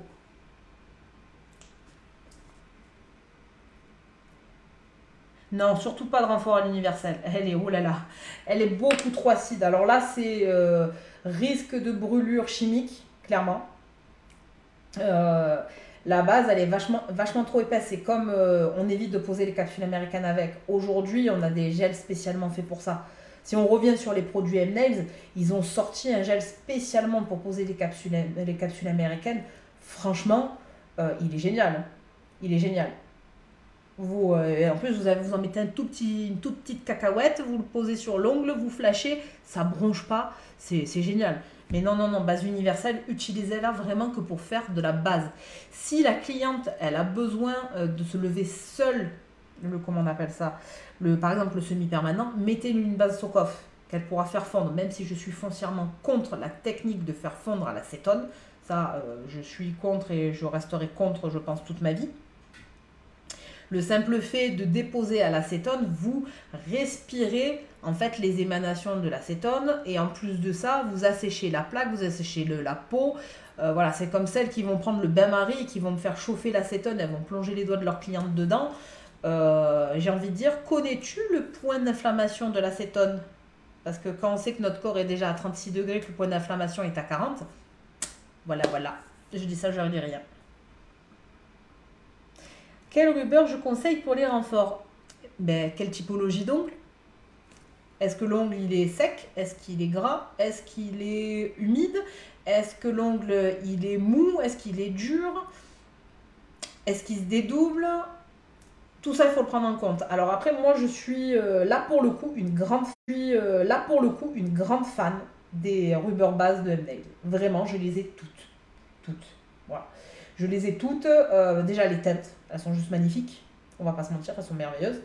Et en plus de ça, il y a avec fibre et sans fibre. Donc, je vais utiliser le sans fibre pour des ongles très courts ou des clientes qui vont pas du tout être mécaniques. Et je vais utiliser de la fibre pour ces clientes qui vont avoir une plaque un peu plus flex et qui vont en fait faire beaucoup de mécanique. Quand je dis beaucoup de mécanique, c'est pas les mains dans le moteur, hein, mais c'est qu'ils vont être très travailleuses avec leurs mains. Mais qui vont avoir de l'ongle très court. Parce qu'on vous dit renfort, rubber, gainage, gel, oui et non. Parce qu'aujourd'hui, nos rubbers, c'est du gel. Hein. Et gel sans limage, tu les prends chez les deux. J'ai les deux. Ongle mode ou M-Nails. J'ai les deux. Une astuce pour que la finition mate, bonsoir Séverine, pour que la finition mate tienne bien. Déjà la faire polymériser 2x60. Déjà. Acheter des finitions sans résidus, elles tiennent mieux. Et après on le sait, le mat se ponce à la longue, ça se ponce seul. Aujourd'hui, j'ai pas trouvé mieux que le mat de chez Nailish. J'en essaye une nouvelle là, je vais en essayer une nouvelle, mais j'attends ma commande, elle va arriver je pense demain. Mais pour le moment c'est la Nailish, la mat velours qui me plaît le plus. Et qui dans le temps vit le mieux en fait. Et de toute façon il faut savoir que du mat blanc par exemple ça vieillit super mal. Hein. Voilà. Le blanc, tout à l'heure j'ai fait du poulet au curry, regardez j'ai le bout des ongles légèrement jaune. Et j'ai pas une finition mat, hein. Alors j'imagine sur une finition mat c'est la mort. Donc, dépose uniquement à la ponceuse. Oui, tout à fait, Christelle. Je dépose toutes les matières à la ponceuse. D'ailleurs, si vous avez envie d'apprendre tout ce qui est dépose, je viens de faire une formation en ligne dépose. Je vous assure que pour le coup, vous risquez d'apprendre énormément de choses dedans. PDF, tout ce qu'il faut, il y a PDF fait à l'ordinateur, etc., qui est fait sous ce format-là, comme je suis en train de vous parler, c'est fait de la même manière. Je dépose toutes mes matières à la ponceuse, que ce soit le gel, l'acrygel, la résine, le semi-permanent, les pieds, je fais tout à la ponceuse. Aujourd'hui, on a cet outil merveilleux qu'est la ponceuse. Il ne faut pas se priver. Et l'avantage de la ponceuse, c'est qu'on va avoir l'aspirateur qui va nous aspirer une partie des particules, qui va nous aspirer en fait une partie de ce qui va se mettre dans notre zone de respiration. Le problème de l'acétone, c'est même si on a un masque, on va le sentir l'acétone. L'acétone va quand même nous assécher, surtout les doigts de la cliente et les ongles. Alors, j'ai une de mes collègues formatrices qui a un jour donné un exemple, qui a calculé en fait quelle était la surface que représentait l'acétone sur les 10 doigts. Ça fait à peu près 2 cm par doigt, ce qui représente 20 cm. 20 cm, c'est ni plus ni moins qu'une feuille A4. Voilà, ça fait ça. Est-ce que ça, vous le prendriez et vous le metteriez comme ça sur la figure ou comme ça sur le ventre avec de l'acétone dessus? Alors vous devez tout me dire derrière votre ordinateur. Non, non, non, non. Ben, on est bien d'accord, non. Donc voilà. Si je ne le mets pas, je ne peux pas le mettre sur ma figure, je ne peux pas le mettre sur mes doigts, en fait. Pour moi, ça me semble tellement logique. L'un va avec l'autre, en fait.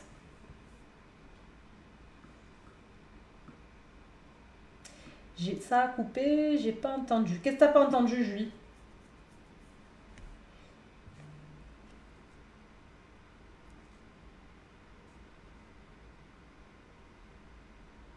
Qu'est-ce que tu n'as pas entendu la rubber. La rubber, comme j'ai expliqué, si c'est par rapport à la question que tu as posée, la rubber, il y a la rubber avec fibre et la rubber sans fibre.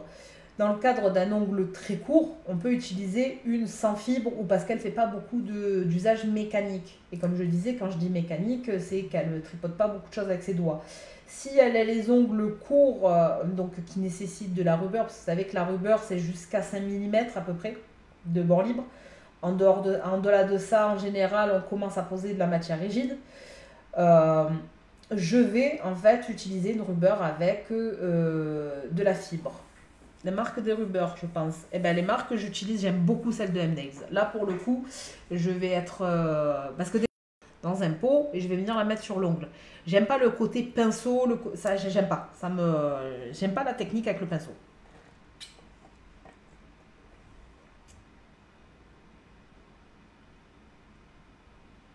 Excusez-moi, je bois un coup.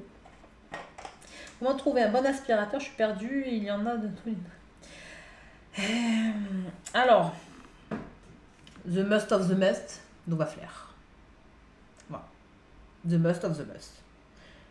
Pratique, je vais dire, comment on appelle ça, professionnel, du plus petit au plus grand, hein, c'est les meilleurs.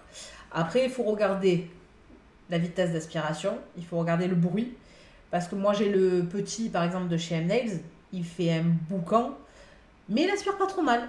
Par contre, je suis assez surprise, je me suis dépannée parce que j'ai réfléchi comment changer mon poste de travail, je ne suis pas encore fixée. Et je suis très surprise de l'aspiration qu'il a. Vraiment, j'avais vu une vidéo de Laurie où elle faisait voir comment il aspirait, etc. Et j'ai été vachement surprise. Donc celui-là est très bien. Par exemple, si tu n'as pas un gros budget et que tu veux un aspirateur qui soit portable et en même temps qui aspire et que tu puisses faire tourner aussi au courant, parce que tu peux le brancher au secteur ou pas, il est génial. Mais c'est vrai, ça va être vraiment la puissance. Après, tu te trompes pas, Ulka, Nova Flair, tu te trompes pas si tu achètes... oh mince, comment elle s'appelle cette marque qui est vendue par Fast Nail Shop, ça m'échappe. Bon, il y a cette troisième marque que tout le monde connaît, hein, y en a, aidez-moi. S'il y en a une qui trouve, là, aidez-moi s'il vous plaît. Je ne me rappelle pas du nom de cette marque. Elle est vendue par Fast Nail Shop. Bon, ça va revenir. Ça, tu te trompes pas, c'est vraiment des aspirateurs de qualité. Après, il faut regarder voilà, la vitesse, il faut regarder le bruit. Si c'est à sac ou à filtre, à sac tu oublies, ça sert à rien. Ça... Ouais, chez Max, c'est ça, merci. À filtre, tu oublies. Afina aussi, c'est très bien. Ça, c'est des très bonnes marques. C'est des très bonnes marques, on ne se trompe pas. Je veux dire, toutes ces marques-là, c'est reconnu, beaucoup de prothésistes les utilisent. Et après, ça va être ton portefeuille qui va décider de quel type d'aspirateur tu achètes. Et ça va être la place que tu as. Parce que tu prends par exemple la Nova Flair, ils sont monstrueux. Au niveau du bac en dessous, ils sont énormes. À côté d'un chez Max qui va être grand comme ça. Voilà. Ça dépend si tu veux qu'il soit portatif ou pas portatif, si tu veux le mettre et pour tes mains et tes pieds. C'est pareil, les pieds, les filles, souvent, vous oubliez de mettre un aspirateur, mais c'est la même punition pour les mains. Quand vous poncez, il vous faut un aspirateur. C'est vachement important. C'est masque, aspirateur. Vos poumons, vous ne pourrez pas les changer. C'est super important. Le gel fait une poussière qui est tellement fine qu'elle se dépose sur les alvéoles pulmonaires. Quand les cellules se refont, en fait, elles se refont sur cette poussière. Cette poussière, en fait, est emprisonnée et à la longue peut causer des rhinites allergiques, peut causer des toux, peut causer de l'asthme. Je veux dire, c'est pas anodin. Protégez-vous les poumons. Vraiment, c'est vachement important. Aspirateur et masque.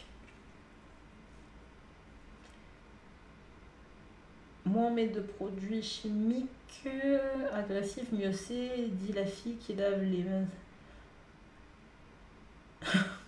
Ben oui, mais après, il vaut mieux se laver les mains que mettre des produits nocifs, on est d'accord. Que faire avec les ongles des coiffeuses, avec les produits qu'elles utilisent sans les gants? Ah, alors, les coiffeuses. Des coiffeuses. Leur problème, c'est qu'elles ont les mains dans l'eau. Clairement, c'est le problème. Le problème, c'est que du coup, la plaque à bas, l'ongle, il va gonfler, dégonfler, gonfler, dégonfler. Le problème que j'expliquais tout à l'heure. Qu'est-ce qui va se passer? Ça va vous créer des décollements et ça se fait la malle. Ça, c'est le problème de tenue. Et il y a un autre problème, c'est parce qu'elles colorent leurs ongles. Donc déjà, il faut que les petites madames, elles se mettent déjà au bas. C'est un conseil qu'il faut leur donner, ne serait-ce que pour éviter en fait de se choper une, comment on appelle ça, une allergie. Ensuite, vous, il faut que vous adaptiez vos protocoles. Si elle a un ongle qui est flexible, mettez-lui du flexible. Si elle a un ongle, si elle fait un rallongement et qu'elle veut de la longueur, assurez-vous qu'elle n'est jamais en dessous l'ongle. Et vous pouvez faire un truc qui est sympa, c'est sceller le dessous. C'est-à-dire que vous allez enfermer, vous allez complètement enfermer avec de la finition. Ce qui fait que son ongle naturel, en fait, sera jamais humide. Parce que l'ongle, il se mouille par là, mais il se mouille par là aussi. Par-dessus et par-dessous. Dessus, il y a le gel, donc il ne peut plus. Mais par contre, il va gonfler, dégonfler par-dessous. Donc c'est à ce moment-là où il vaut mieux faire, hop, complètement fermé. Un encapsulage, en fait. Et ça réduit le problème pour les coiffeuses. Alors ensuite, moi, aux coiffeuses, je leur conseille, quand elles sortent de chez moi, si elles ne font pas du mat, de se mettre du vernis transparent sur les doigts. Par-dessus ma pose, par-dessus ma finition, par-dessus tout, elles se mettent un coup de top coat. Et une fois qu'elles ont fini leur cliente, et si elles jamais elles viennent à avoir par exemple du noir, le soir quand elles rentrent chez elles, elles passent un coup de dissolvant et elles enlèvent leur finition. Et en fait, ça va enlever que ce qui a touché le top coat. Ça peut être une bonne astuce aussi. Tu peux nous dire quelle est la hauteur max pour une construction? Il n'y a pas de hauteur max, Claudine. La hauteur de ton apex va être définie par la longueur de ton ongle. La hauteur de polymérisation de ton produit va être définie par le produit en lui-même. Les filles, il faut que vous appreniez vos hauteurs de polymérisation en fonction des produits que vous achetez. Vous prenez un chablon, vous faites des cacahuètes sur votre chablon. Donc une qui va représenter un renfort, une hauteur de renfort à peu près, une qui va représenter une longueur de construction à peu près, je vais dire, pour un ongle court, et une pour un ongle long. Vous faites polymériser. Vous tournez et vous regardez. Si vous avez rien, c'est que c'est bien polymérisé. Si vous avez ne serait-ce qu'une tache de gras, quoi que ce soit, c'est que déjà ça polymérise mal. Et si c'est encore mou, c'est que c'est pas polymérisé. Il faut savoir que votre produit, en fait, il devient inerte du moment qu'il est complètement polymérisé.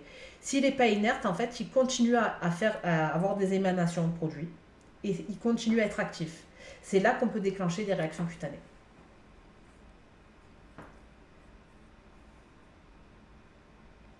Donc vitesse et sans filtre, portatif ou non, le bruit. Alors le bruit c'est une option pour l'aspirateur, Audrey. C'est une option, parce qu'ils font tous du bruit, en fait, en vrai. Mais ouais, c'est la vitesse d'aspiration surtout. À combien de débit il va, et vraiment pas de filtre. Comment on appelle ça? Pas de sac, que des filtres.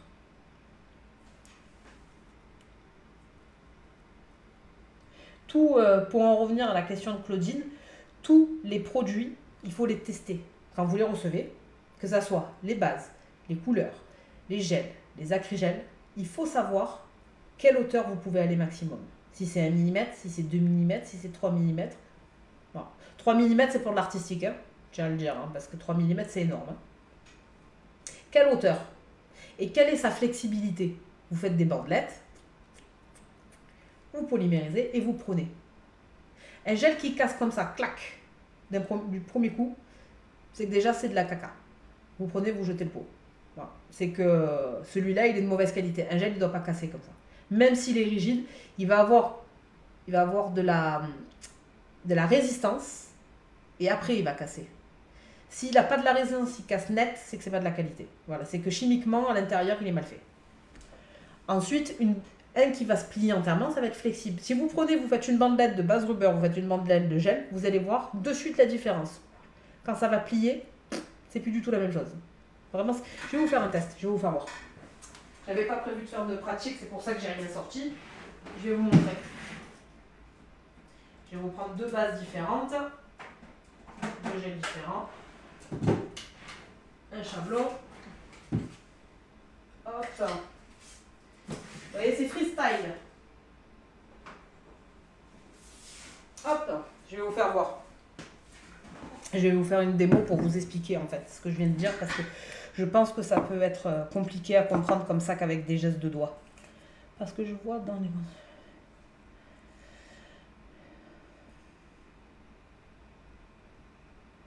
Parce que je vois des constructions, mais quand je fais le test sur papier après polymérisation, ça me semble pas possible de construire avec. Mais encore, je n'ai pas compris. Il n'a pas compris, la madame, elle n'a pas compris. Alors, je tourne la caméra. Donc voilà, vous faites une bandelette, vous prenez un chablon comme ça. Donc ne me demandez pas d'où ils viennent les chablons, la marque n'existe plus. Je vous le dis. Hop, on va prendre... J'avais pas prévu de faire de pratique. Les bases colorées. Ah bah il vaut mieux que tu utilises des bases colorées. Hein. Coucou ma formatrice qui m'a tout appris. Coucou Nathalie. Alors, il vaut mieux que tu prennes des bases colorées parce que si tu prends des bases transparentes, tu vas avoir du mal à voir à travers. Moi, je n'utilise pas de clear. Hein. Clairement, le clear, c'est... je vais pas dire à notre grand âge, mais quand même, on ne voit plus de la même manière. Et j'ai jamais vu à travers, tu vois pas les bottes, tu vois pas... Alors qu'avec la couleur, de suite, clac, clac, tu vois tout. Alors, je vais vous faire voir avec, regardez, une base comme ça. Hop, je vais vous faire une petite tige pour faire la partie, hop. Donc comme ça, pour faire la rigidité, en fait, pour vous regardiez la flexibilité de votre produit. Bonsoir Émilie.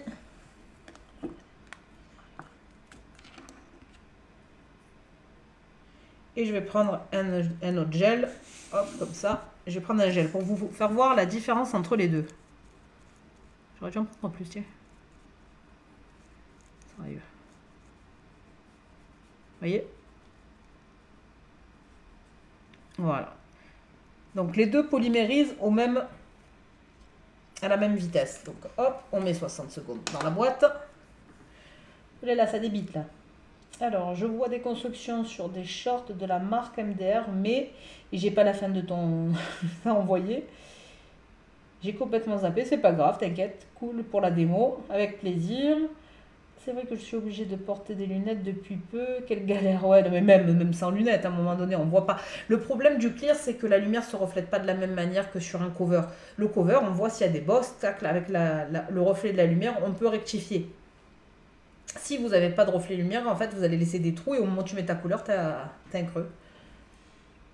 Oui, c'est vrai que je suis obligée de... Quand j'ai fait le test, ça n'a pas bien polymérisé. Et j'avais... Ben, c'est que ton produit est certainement hyper pigmenté.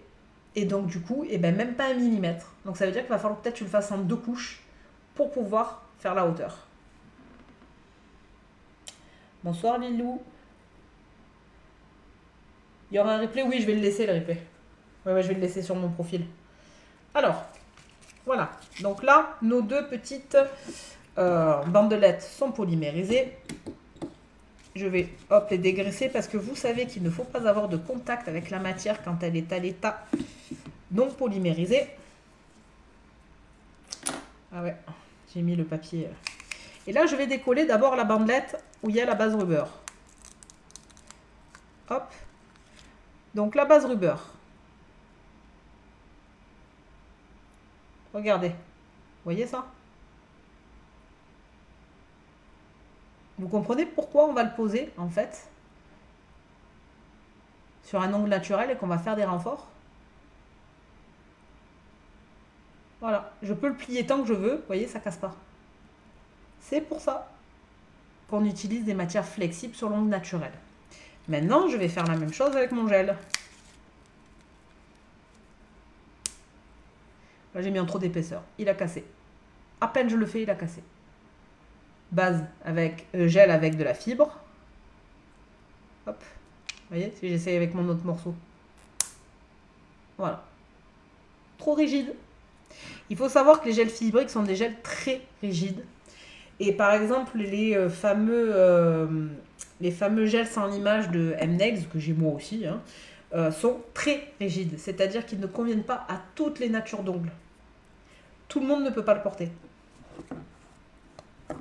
voyez, quand je vous dis le test de hauteur de polymérisation, c'est que vous allez prendre votre gel, vous faites une cacahuète. Hop, vous savez que j'aime bien les cacahuètes. Pour celles qui ont fait plein de formations avec moi, elles savent que je parle souvent cacahuètes. Ça, c'est à peu près la hauteur qu'on va utiliser sur une hauteur salon. Vous voyez? C'est à peu près ça qu'on va... Pardon. C'est à peu près ça qu'on va utiliser. Vous voyez? Donc ça, je vais le faire polymériser. À 60.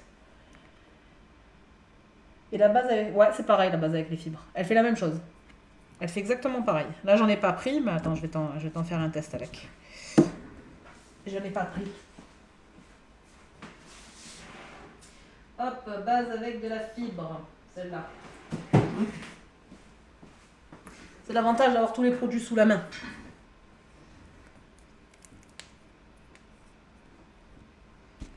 Hop, on referme bien les pots. Ayez des pots propres, s'il vous plaît. Les pots, ça vous évite le contact avec la matière. Si vous n'avez pas de contact avec la matière, vous avez moins de risques de déclencher des réactions cutanées et donc de ce fait d'avoir des allergies à long terme. C'est pareil, si vous pouvez porter des gants, c'est un plus. Hop. Donc là, ma cacahuète, elle est polymérisée. J'enlève la partie, hop, pour pas avoir le contact avec la matière. Et là, regardez, je suis un chouïa trop haute. Ici. Un chouïa. Pas grand chose. Un chouïa trop haute. Vous voyez? Vraiment, mais pas grand chose. Hein. Donc je sais qu'il faudra que je l'utilise en un chouïa moins épais. Tout simplement. Alors pour la fibre, la base avec la fibre, donc celle-là, elle a beaucoup plu, hein, n'est-ce pas?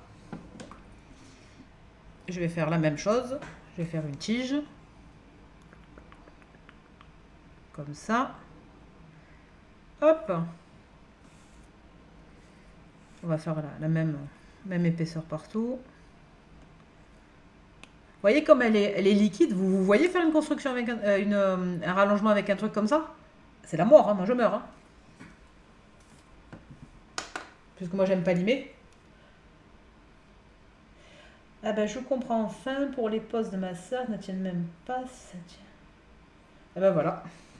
Je suis contente d'avoir éclairé ta lanterne. Je suis contente.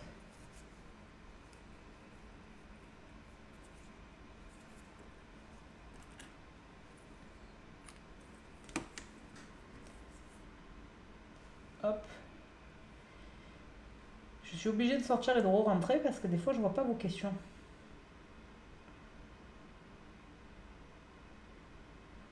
Des fois je vois pas vos questions. Et base fibre c'est pareil, ça j'ai répondu. Tac, ouais. Donc ça arrive, hein, la base fibre elle arrive. Elle est en train de finir de polymériser. Est-ce que vous savez pourquoi c'est une erreur de langage de dire catalysation et non polymérisation?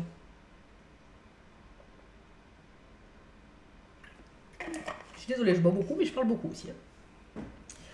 Est-ce que vous savez pourquoi c'est une erreur de langage? Hop, donc pareil, je dégraisse. Hop. Et pareil, je vais décoller. Bon, si vous ne le faites pas assez épais, du coup, vous voyez, ça a du mal à décoller. Et là, regardez. Il y a de la fibre hein, dedans. Je peux le malaxer comme un chewing-gum pendant 2 heures, hein, si je veux. Clairement, ça pose aucun souci.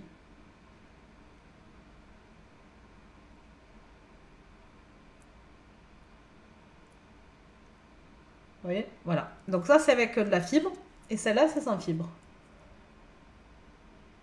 Parce qu'on parle de polymère. Non. C'était bien essayé d'utiliser la racine, mais non.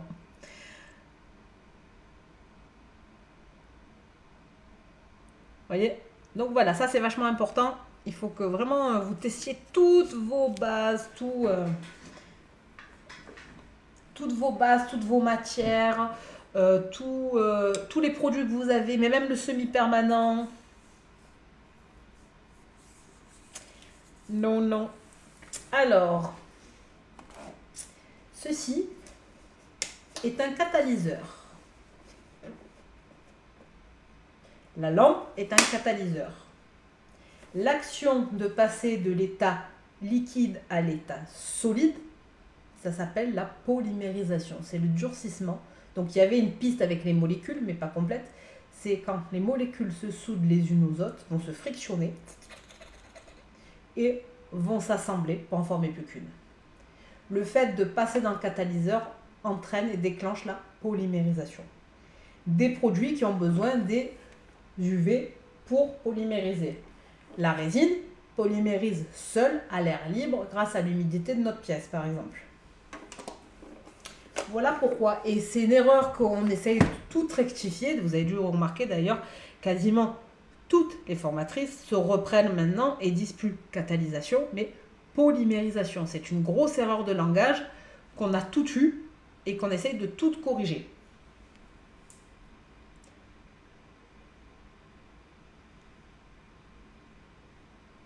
Le fait de passer d'état, voilà. Bon, Lilou était pas loin. En fait, c'est l'action de polymériser, l'action de transformer, de passer de l'état liquide à l'état solide, mais on passe la main dans un catalyseur. Voilà, c'est ça. Exactement, Julie. Moi, je dis allez dans la boîte. Moi, je leur dis allez dans la boîte. Ou au four, ça dépend des fois. Parce qu'on peut dire qu'on est des petits gâteaux. Est-ce que j'ai éclairé vos petites lanternes?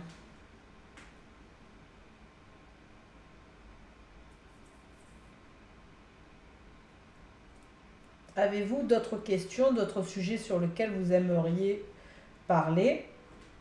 Déjà, j'aimerais savoir, non, avant toute chose, structurons le truc, j'aimerais savoir si vous avez des idées, s'il y a quelque chose que vous aimeriez voir pour un prochain webinaire. Est-ce que vous avez des idées de thèmes? Parce que tant qu'à faire que je fasse des thèmes qui vous plaisent et qui vous intéressent. Moi, je dis dans le four, ben voilà, on est toutes pareilles en fait. Dans le four, dans la boîte, ouais, ça dépend. Oui, j'ai pris des notes. Bon, c'est très bien.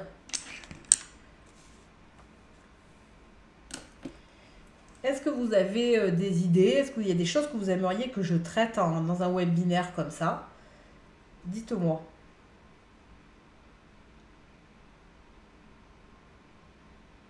Ben, c'est normal, Julie.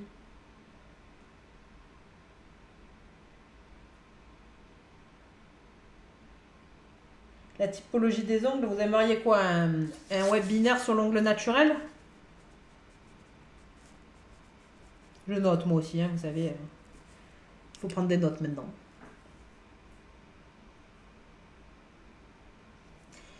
Avec la typologie et tout. Je vous sors le grand jeu avec tout dessus, le nombre de couches, les différentes couches, comment il est fabriqué, à partir de quel âge, comment, pourquoi. Bon, soit Audrey, tu en sais quand même une grosse partie parce que je te l'ai enseigné en formation de base, mais le ponçage, ok. Qu'est-ce que tu entends par le ponçage? Parce que j'ai fait 3 formations sur ça. J'ai fait une formation en ligne ponceuse. J'ai fait une formation en ligne, comment on appelle ça, l'image diamant. Donc, qu'est-ce que tu appelles le ponçage? Alors ça, vraiment, Christelle, c'est vraiment tout ce qui va être ponceuse, en fait. Utiliser la ponceuse. Donc, la ponceuse, vraiment, j'ai une formation en ligne qui est masterclass. Hein. Vous imaginez même pas. Je l'ai mis le mois dernier en ligne. Elle est géniale. Mais vraiment géniale.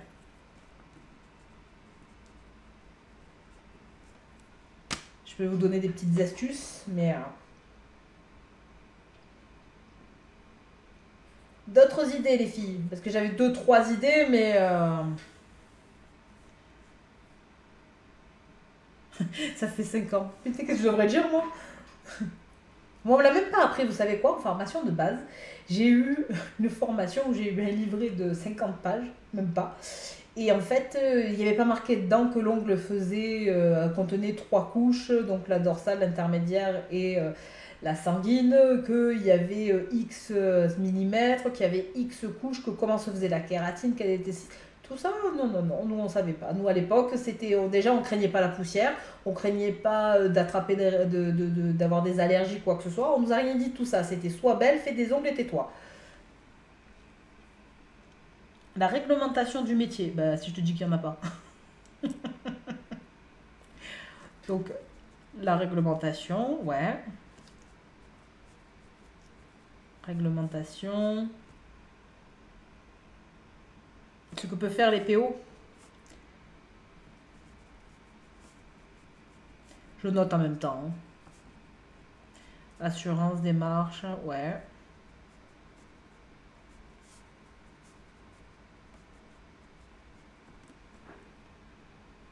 J'ai pas vu ton commentaire. Non, c'est vrai que je l'ai pas vu passer. Il est où? Ah ouais. Moi, j'ai toujours peur que si je mets pas assez de matière, ça casse. C'est la façon dont tu places la matière qui est importante, c'est pas la quantité. Je n'ai pas d'ongles épais. Hop, je n'ai pas d'ongles épais. Mes ongles sont fins. Et j'en casse jamais. Hein. C'est comment tu vas placer ta matière. Si tu as un grand bord libre, tu vas être obligé d'avoir un apex plus haut. Plus l'ongle va être long, plus l'apex va être haut. Plus il va être court, plus tu vas pouvoir le mettre au centre. C'est vraiment la juste quantité de matière. Je vais le marquer, quantité de matière. Vous allez m'obliger à faire des schémas. Alors. Hop, comment ouvrir sa société sereinement sans surprise Partir de la France. C'est pas bien. Alors, ouverture, société, tout ça. Après, on peut vous donner, nous, les formateurs, des conseils, mais on n'est pas comptable.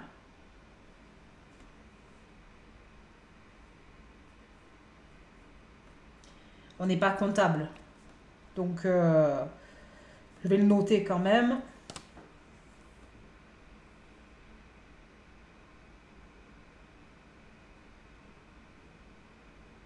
Alors, attendez, je lis en même temps. Hein, je suis...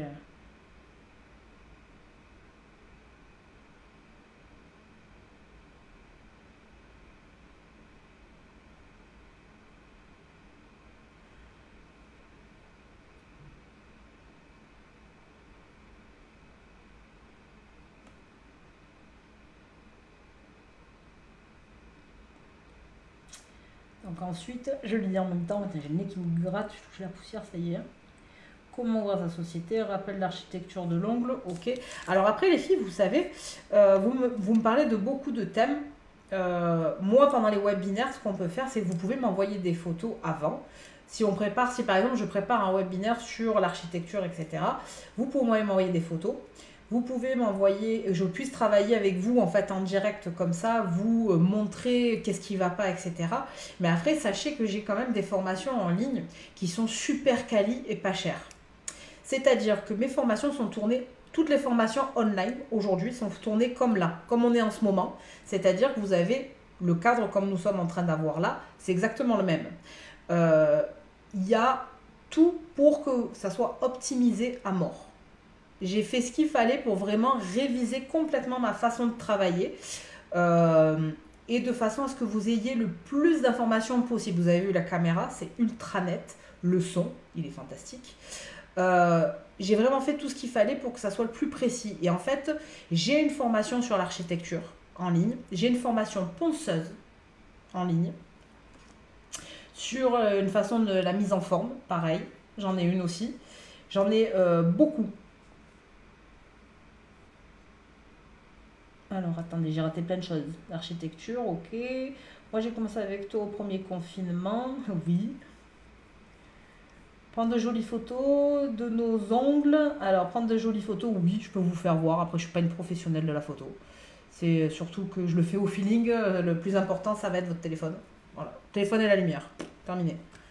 Donc, photo, ok. Même si je ne suis pas photographe, je devrais pouvoir me débrouiller à vous expliquer ça. Revoir la pose du semi-permanent, peut-être un petit souci pour moi sur quelques clientes. Ok. Semi-permanent, général, ça vient de la base, ça vient de la préparation et ça vient de la qualité de ton semi-permanent. Formation photo. Ok. Isa, je me souviens plus quand tu m'as Trop de matière, Audrey. Trop de matière. Pareil, si tu veux aller plus en profondeur, ça j'ai sur le placement de la matière, j'ai une formation en ligne aussi, pareil, hein, si tu veux. Hein. Peut-être hors sujet, mais des conseils de développement personnel, coach d'entrepreneur. Oui, je vois ce que tu veux dire du coaching, mais après, vous savez que... Alors là, je vais vous expliquer ma façon de travailler pour celles qui ne me connaissent pas, qui sont sur le live. Dans ma façon de travailler, je ne fais que du coaching, en fait, en tête à tête. C'est-à-dire que sur une formation en visio ou en présentiel, on n'est que toutes les deux, c'est-à-dire la stagiaire et moi. Contrairement à beaucoup, je n'ai pas des tarifs ultra excessifs, je suis restée très raisonnable. Pourquoi? Parce que justement, je veux être à la portée de toutes les professionnelles. Et je veux vous donner un maximum de choses dans le temps que vous prenez ou vous êtes avec moi. Donc, que ça soit aussi bien en présentiel qu'en distanciel, on est ensemble que toutes les deux toute la journée. Donc, selon pourquoi, en fait, il vaut mieux faire une formation directement avec moi en individuel.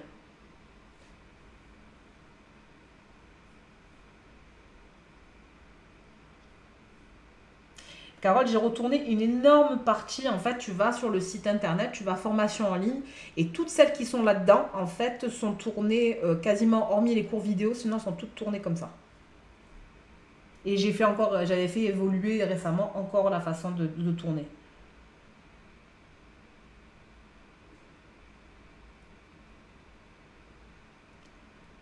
Pour manque de confiance. Donc, ça serait un webinaire coaching. Non, en plus, je sais pas pourquoi je sais pas l'écrire ce mot. À chaque fois, j'inverse le A et le C, le A et le A et le O.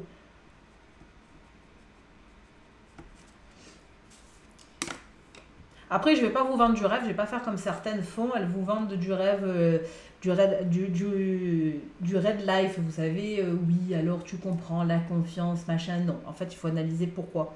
Qu'est-ce qui fait que, et c'est tout. En fait, voilà.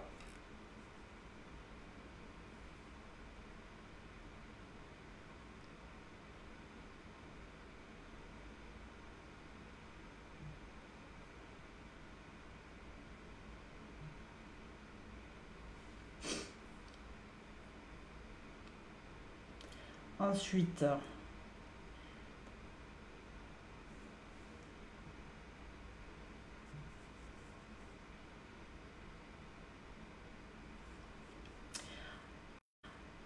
alors, tac, tac, tac. Alors, je suis obligée à chaque fois de sortir du live parce que je sais pas pourquoi ça se passe pas sur mon ordinateur.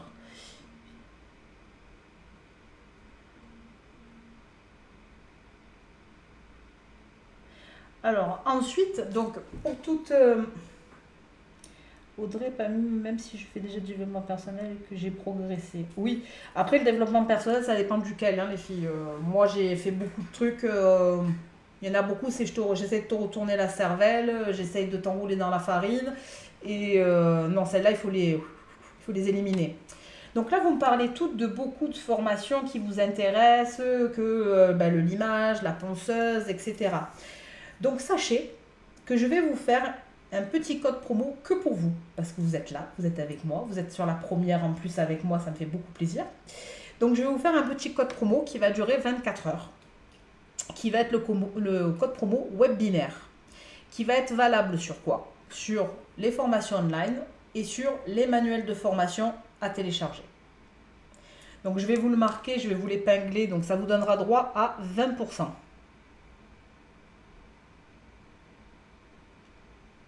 Est-ce que ça vous fait plaisir?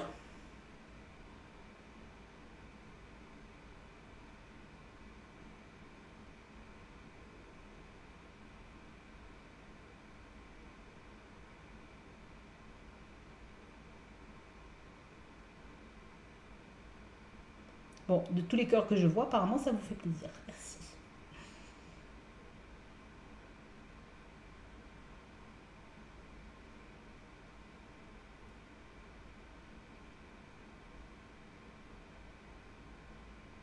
Voilà. Je vais essayer de l'épingler. Ça, c'est encore une autre histoire. Épingler le commentaire. Oh, j'y suis même arrivée, dis donc. Voilà, j'ai épinglé le commentaire, comme ça vous le voyez, il est tout en haut, vous avez le code. Donc il vous donne droit à quoi ce code promo? Il va vous donner droit à 20%. Sachez qu'à partir de 50 euros, Vous pouvez même payer en 4 fois si vous voulez. Donc voilà, je vous pousse pas la consommation. Je sais la qualité de mes formations.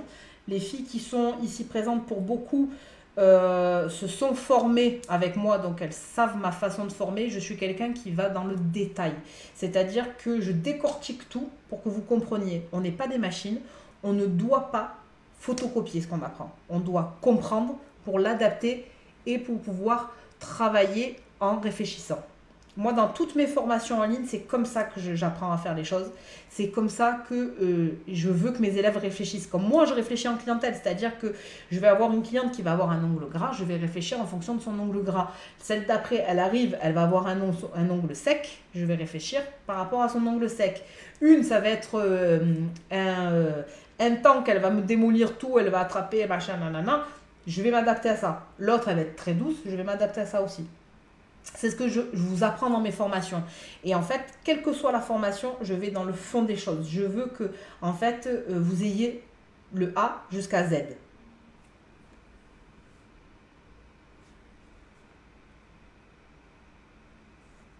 Je veux qu'elles aient le A jusqu'à Z.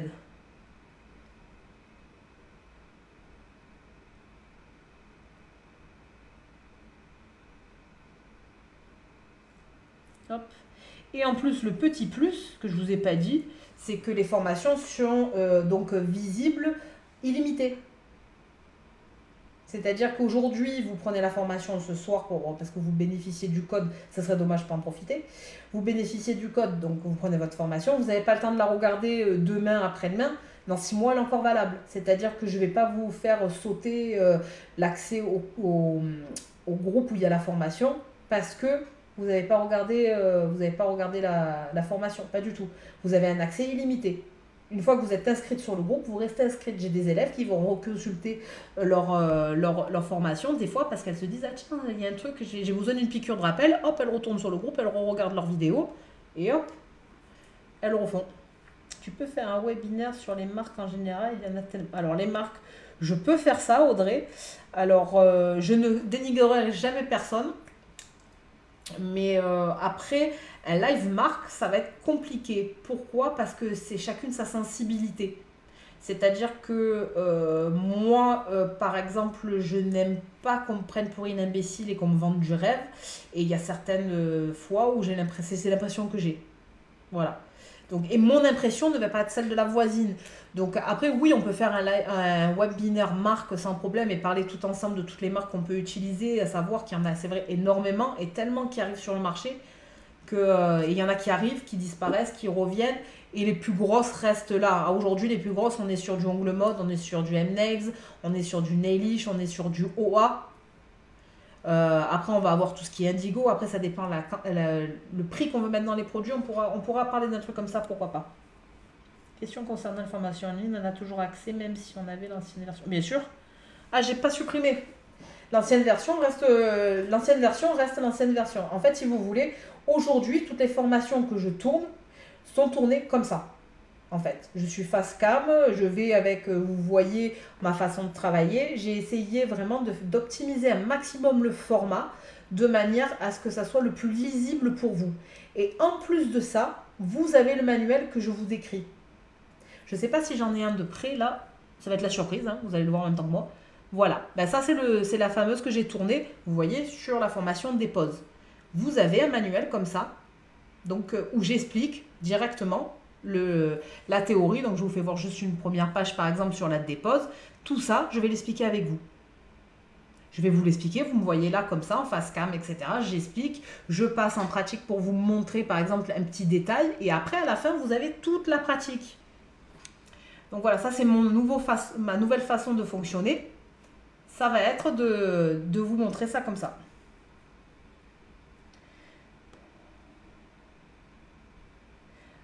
Hop, oui, bah là je me suis trompée de bouton de transition.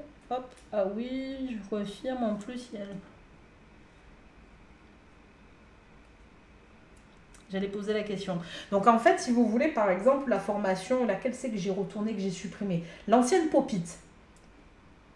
L'ancienne formation Popit, qui j'ai supprimé du site et je l'ai retournée. Mais je l'ai retournée il y a donc un an. Ouais, je crois que c'est ça. avec toutes les dernières techniques dedans, avec un manuel complètement décrit, avec toutes les pratiques. Tout est comme ça, enregistré, on est ensemble comme ça. Voilà, sauf que vous n'avez plus les commentaires autour, vous n'avez plus rien. Et c'est pour ça que j'avais arrêté, parce qu'à l'époque, vous vous rappelez, je faisais que du live formation Facebook. C'est moi qui les ai lancés. Hein. À un moment donné, je ne vais pas me lancer des fleurs, mais à l'époque, c'est moi qui les ai lancés. Je vous l'ai dit au début du webinaire.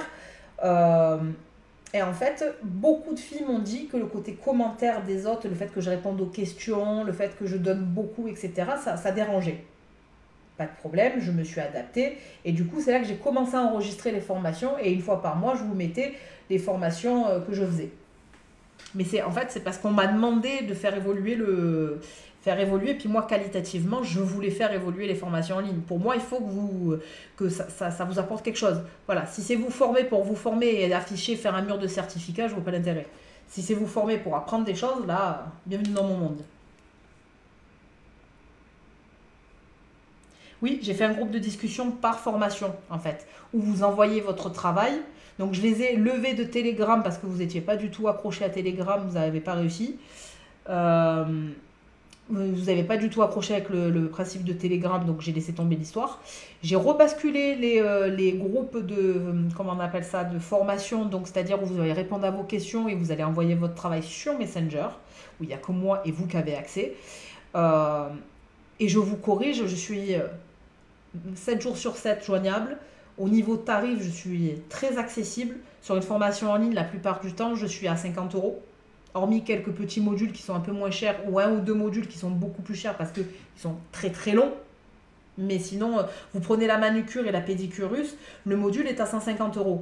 Mais je crois que la formation, elle dure 8 heures.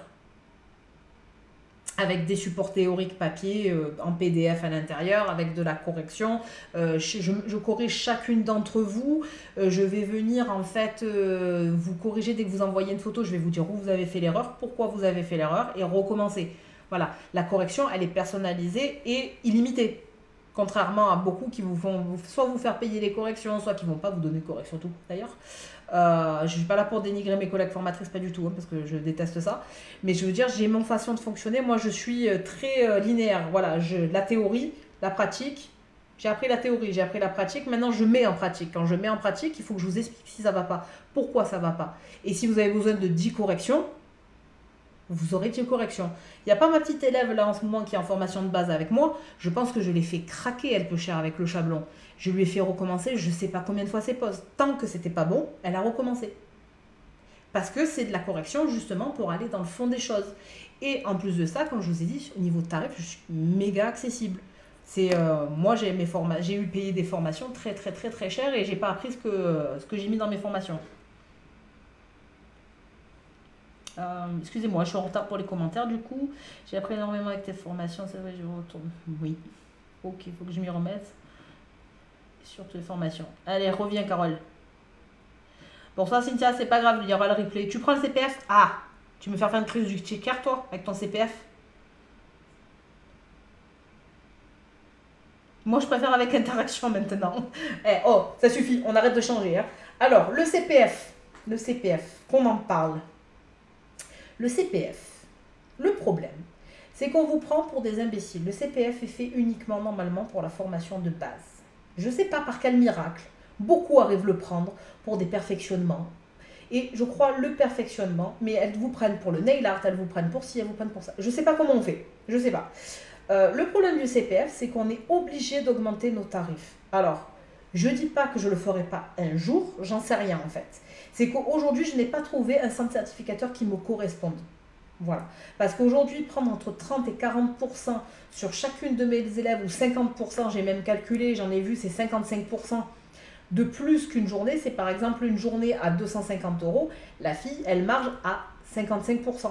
Mais c'est normal. Si elle reverse 30 à 40% au certificateur, plus elle a l'URSSAF dessus et la TVA, à un moment donné, elle impute tout ça sur le prix de la formation. Je le comprends, mais alors vraiment aisément. Le problème qu'il y a, c'est que vous payez ce prix-là. Au lieu de payer par exemple 1000 €, vous allez payer 1500 ou 2000 € la formation. Voilà. Aujourd'hui, moi, je fais de l'autofinancement. Je fais du FAF.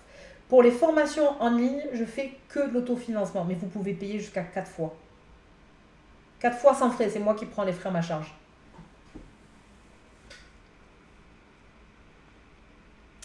Comment être au courant du prochain webinaire, car ce soir je suis tombée dessus par hasard. Eh bien, il faut que tu actives les notifications. Je crois que tu t'abonnes à moi ou un truc dans le genre. Et je les annoncerai à l'avance, les webinaires. Là, je pense que 2-3 jours comme ça avant, j'annoncerai tel soir, tac, webinaire.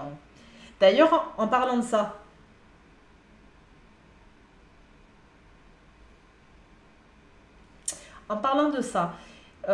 quel jour correspond le mieux? Alors, on oublie le samedi, hein, parce que le samedi, c'est pas possible.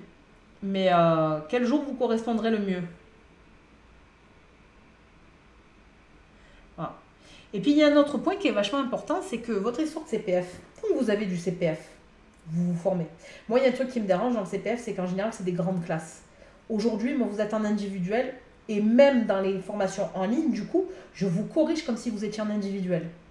Parce que je vous corrige, je vous donne tous les éléments pour que vous évoluiez. Il n'y a pas 50 personnes autour de moi, il n'y a pas machin, c'est vous, moi, c'est Madame Marie-Louise m'envoie une photo et me dit voilà Isabelle, j'ai fait ça, qu'est-ce que t'en penses? Je réponds à Madame Marie-Louise, même si les autres le voient, mais c'est Madame Marie-Louise à qui je réponds. Si Janine, elle m'envoie une photo, c'est à Janine que je vais répondre. Donc je vous corrige de manière individuelle aussi. Le jour où vous n'avez plus de CPF, ça veut dire que les formations vont avoir énormément augmenté. On est d'accord, si on prend 40%, si on augmente de 50%, on va dire que ma formation doit être à 1000 euros, elle va être à 1500 euros. Je fais ça pour le calcul, c'est plus facile. 1500 euros, aujourd'hui vous avez CPF, limite ça ne vous pose pas de problème parce que ça ne sort pas directement de votre poche. Demain vous refaites une formation avec moi qui vont vous coûter 1500 euros. Est-ce que ça ne va pas vous poser un problème de sortir ces 1500 euros? Pourtant, vous aurez besoin encore d'une formation. Vous aurez besoin de vous perfectionner. À un moment donné, j'ai fait 80 formations, comme je dis, je ne les ai pas fait pour le fun, je les ai fait pour me perfectionner. Et je continue toujours à le faire. Je continue toujours à me former. Je veux dire, aujourd'hui, est-ce que ça vaut le coup de prendre le CPF et d'augmenter à mort les prix, comme je vois beaucoup? Ou est-ce qu'il vaut mieux pas prendre le CPF et rester raisonnable et accessible et que vous puissiez continuer à vous former sur la durée? Donc, prochain webinaire, je pense que si tu t'abonnes à moi, je pense que tu seras au courant. Mais je préviendrai à l'avance tout. J'avoue aussi avoir le côté échange, mes nouvelles formations, comme elles sont faites, c'est vrai. C'est vraiment sympa. Merci Claudine. Et les corrections sont gratuites, tout à fait. Je tiens à insister sur le truc. Chez moi, il n'y a qu'une seule fois. Vous payez une fois votre formation et après, c'est tout gratuit. Hein. Voilà. Grave, elle corrige même après X questions. Oui. Ce qui est top aussi, c'est que tu restes à notre écoute même longtemps. Mais c'est normal. En fait, la formation, c'est pas normalement, c'est pas une fois que tu as pris la formation, je t'ai pris du fric, et ben hop, je m'occupe plus de toi. Non. Tu peux avoir des questions, même une fois que tu as revisionné peut-être 10 fois la formation, tu te dis ah ouais, mais ça pourquoi? Et là, dans ce cas-là, on doit être présent. Même si ça fait un an que tu as pris la formation. Voilà. C'est moi, c'est comme ça que je vois les choses. Hein. Moi, j'ai rien avec mes strass. Ouais, toi, t'as un problème de strass. Super, maintenant, je vais regarder le replay. Ok, pas de problème. Le FAF, ouais. Le FAF, je fais toujours. J'ai toujours fait le FAF. Le FAF, j'ai toujours fait. Le FAF, il ne marche pas pour le online. C'est le présentiel. Et puis, vous avez droit à 100 heures par an. Ça représente 3500 euros. Et je crois qu'il le découpe en 2 formations ou un truc dans le genre. Mais voilà, vous avez de quoi faire. Hein. En soirée comme aujourd'hui, ok, peu importe le jour, même un soir, c'est plus facile pour moi. Ouais, moi aussi, c'est plus facile pour moi. Je vous avouerai que c'est plus facile de faire les webinaires comme ça, c'est déjà plus sympa pour vous parce que vous n'avez pas ni le truc de vous dire oh là là, il y a les gosses à aller chercher à l'école, il faut vite que je rentre parce qu'il y a ci, il y a ça, ou je regarderai le replay parce que j'ai Josiane qui vient se faire les ongles ou quoi que ce soit. Moi aussi, je trouve que pour les enfants, pour tout, c'est plus pratique pour vous.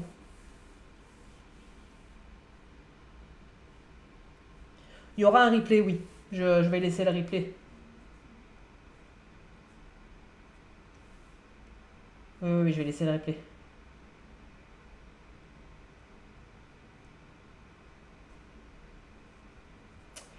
Enfin voilà les filles. Mais écoutez, après c'est quasiment 2 heures de webinaire. J'espère que ça vous a plu. Que présentiel, je suis loin, mais non. Mais non. C'est vrai que t'es pas à côté, mais à voir avec le FAF.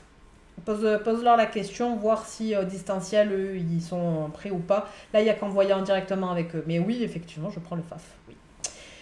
Donc voilà. Est-ce que c'est tout bon pour vous, les filles? Est-ce que tout a été clair? Ben, un grand merci à vous d'avoir été présente pour ce premier qui m'a fait très plaisir. J'étais très contente de vous retrouver. Merci. Et puis, je vais laisser le replay. Donc, j'ai épinglé en commentaire, donc vous verrez tout en haut pour le replay, vous verrez donc le code promo webinaire qui est valable 24 heures par contre. Il n'est pas valable plus.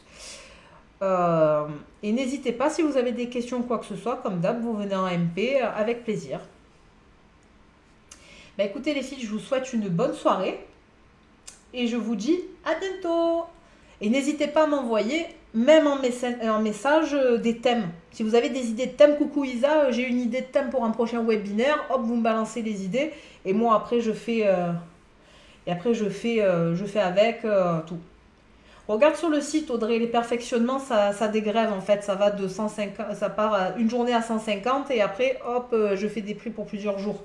Mets-toi sur le site internet, les vignettes roses, tu vas voir, tu simules tout. Tu vas voir, il y a tout qui est bien expliqué, nickel chrome. Je vous remercie beaucoup, je vous souhaite une bonne soirée et je vous dis à bientôt. Bonne soirée les filles.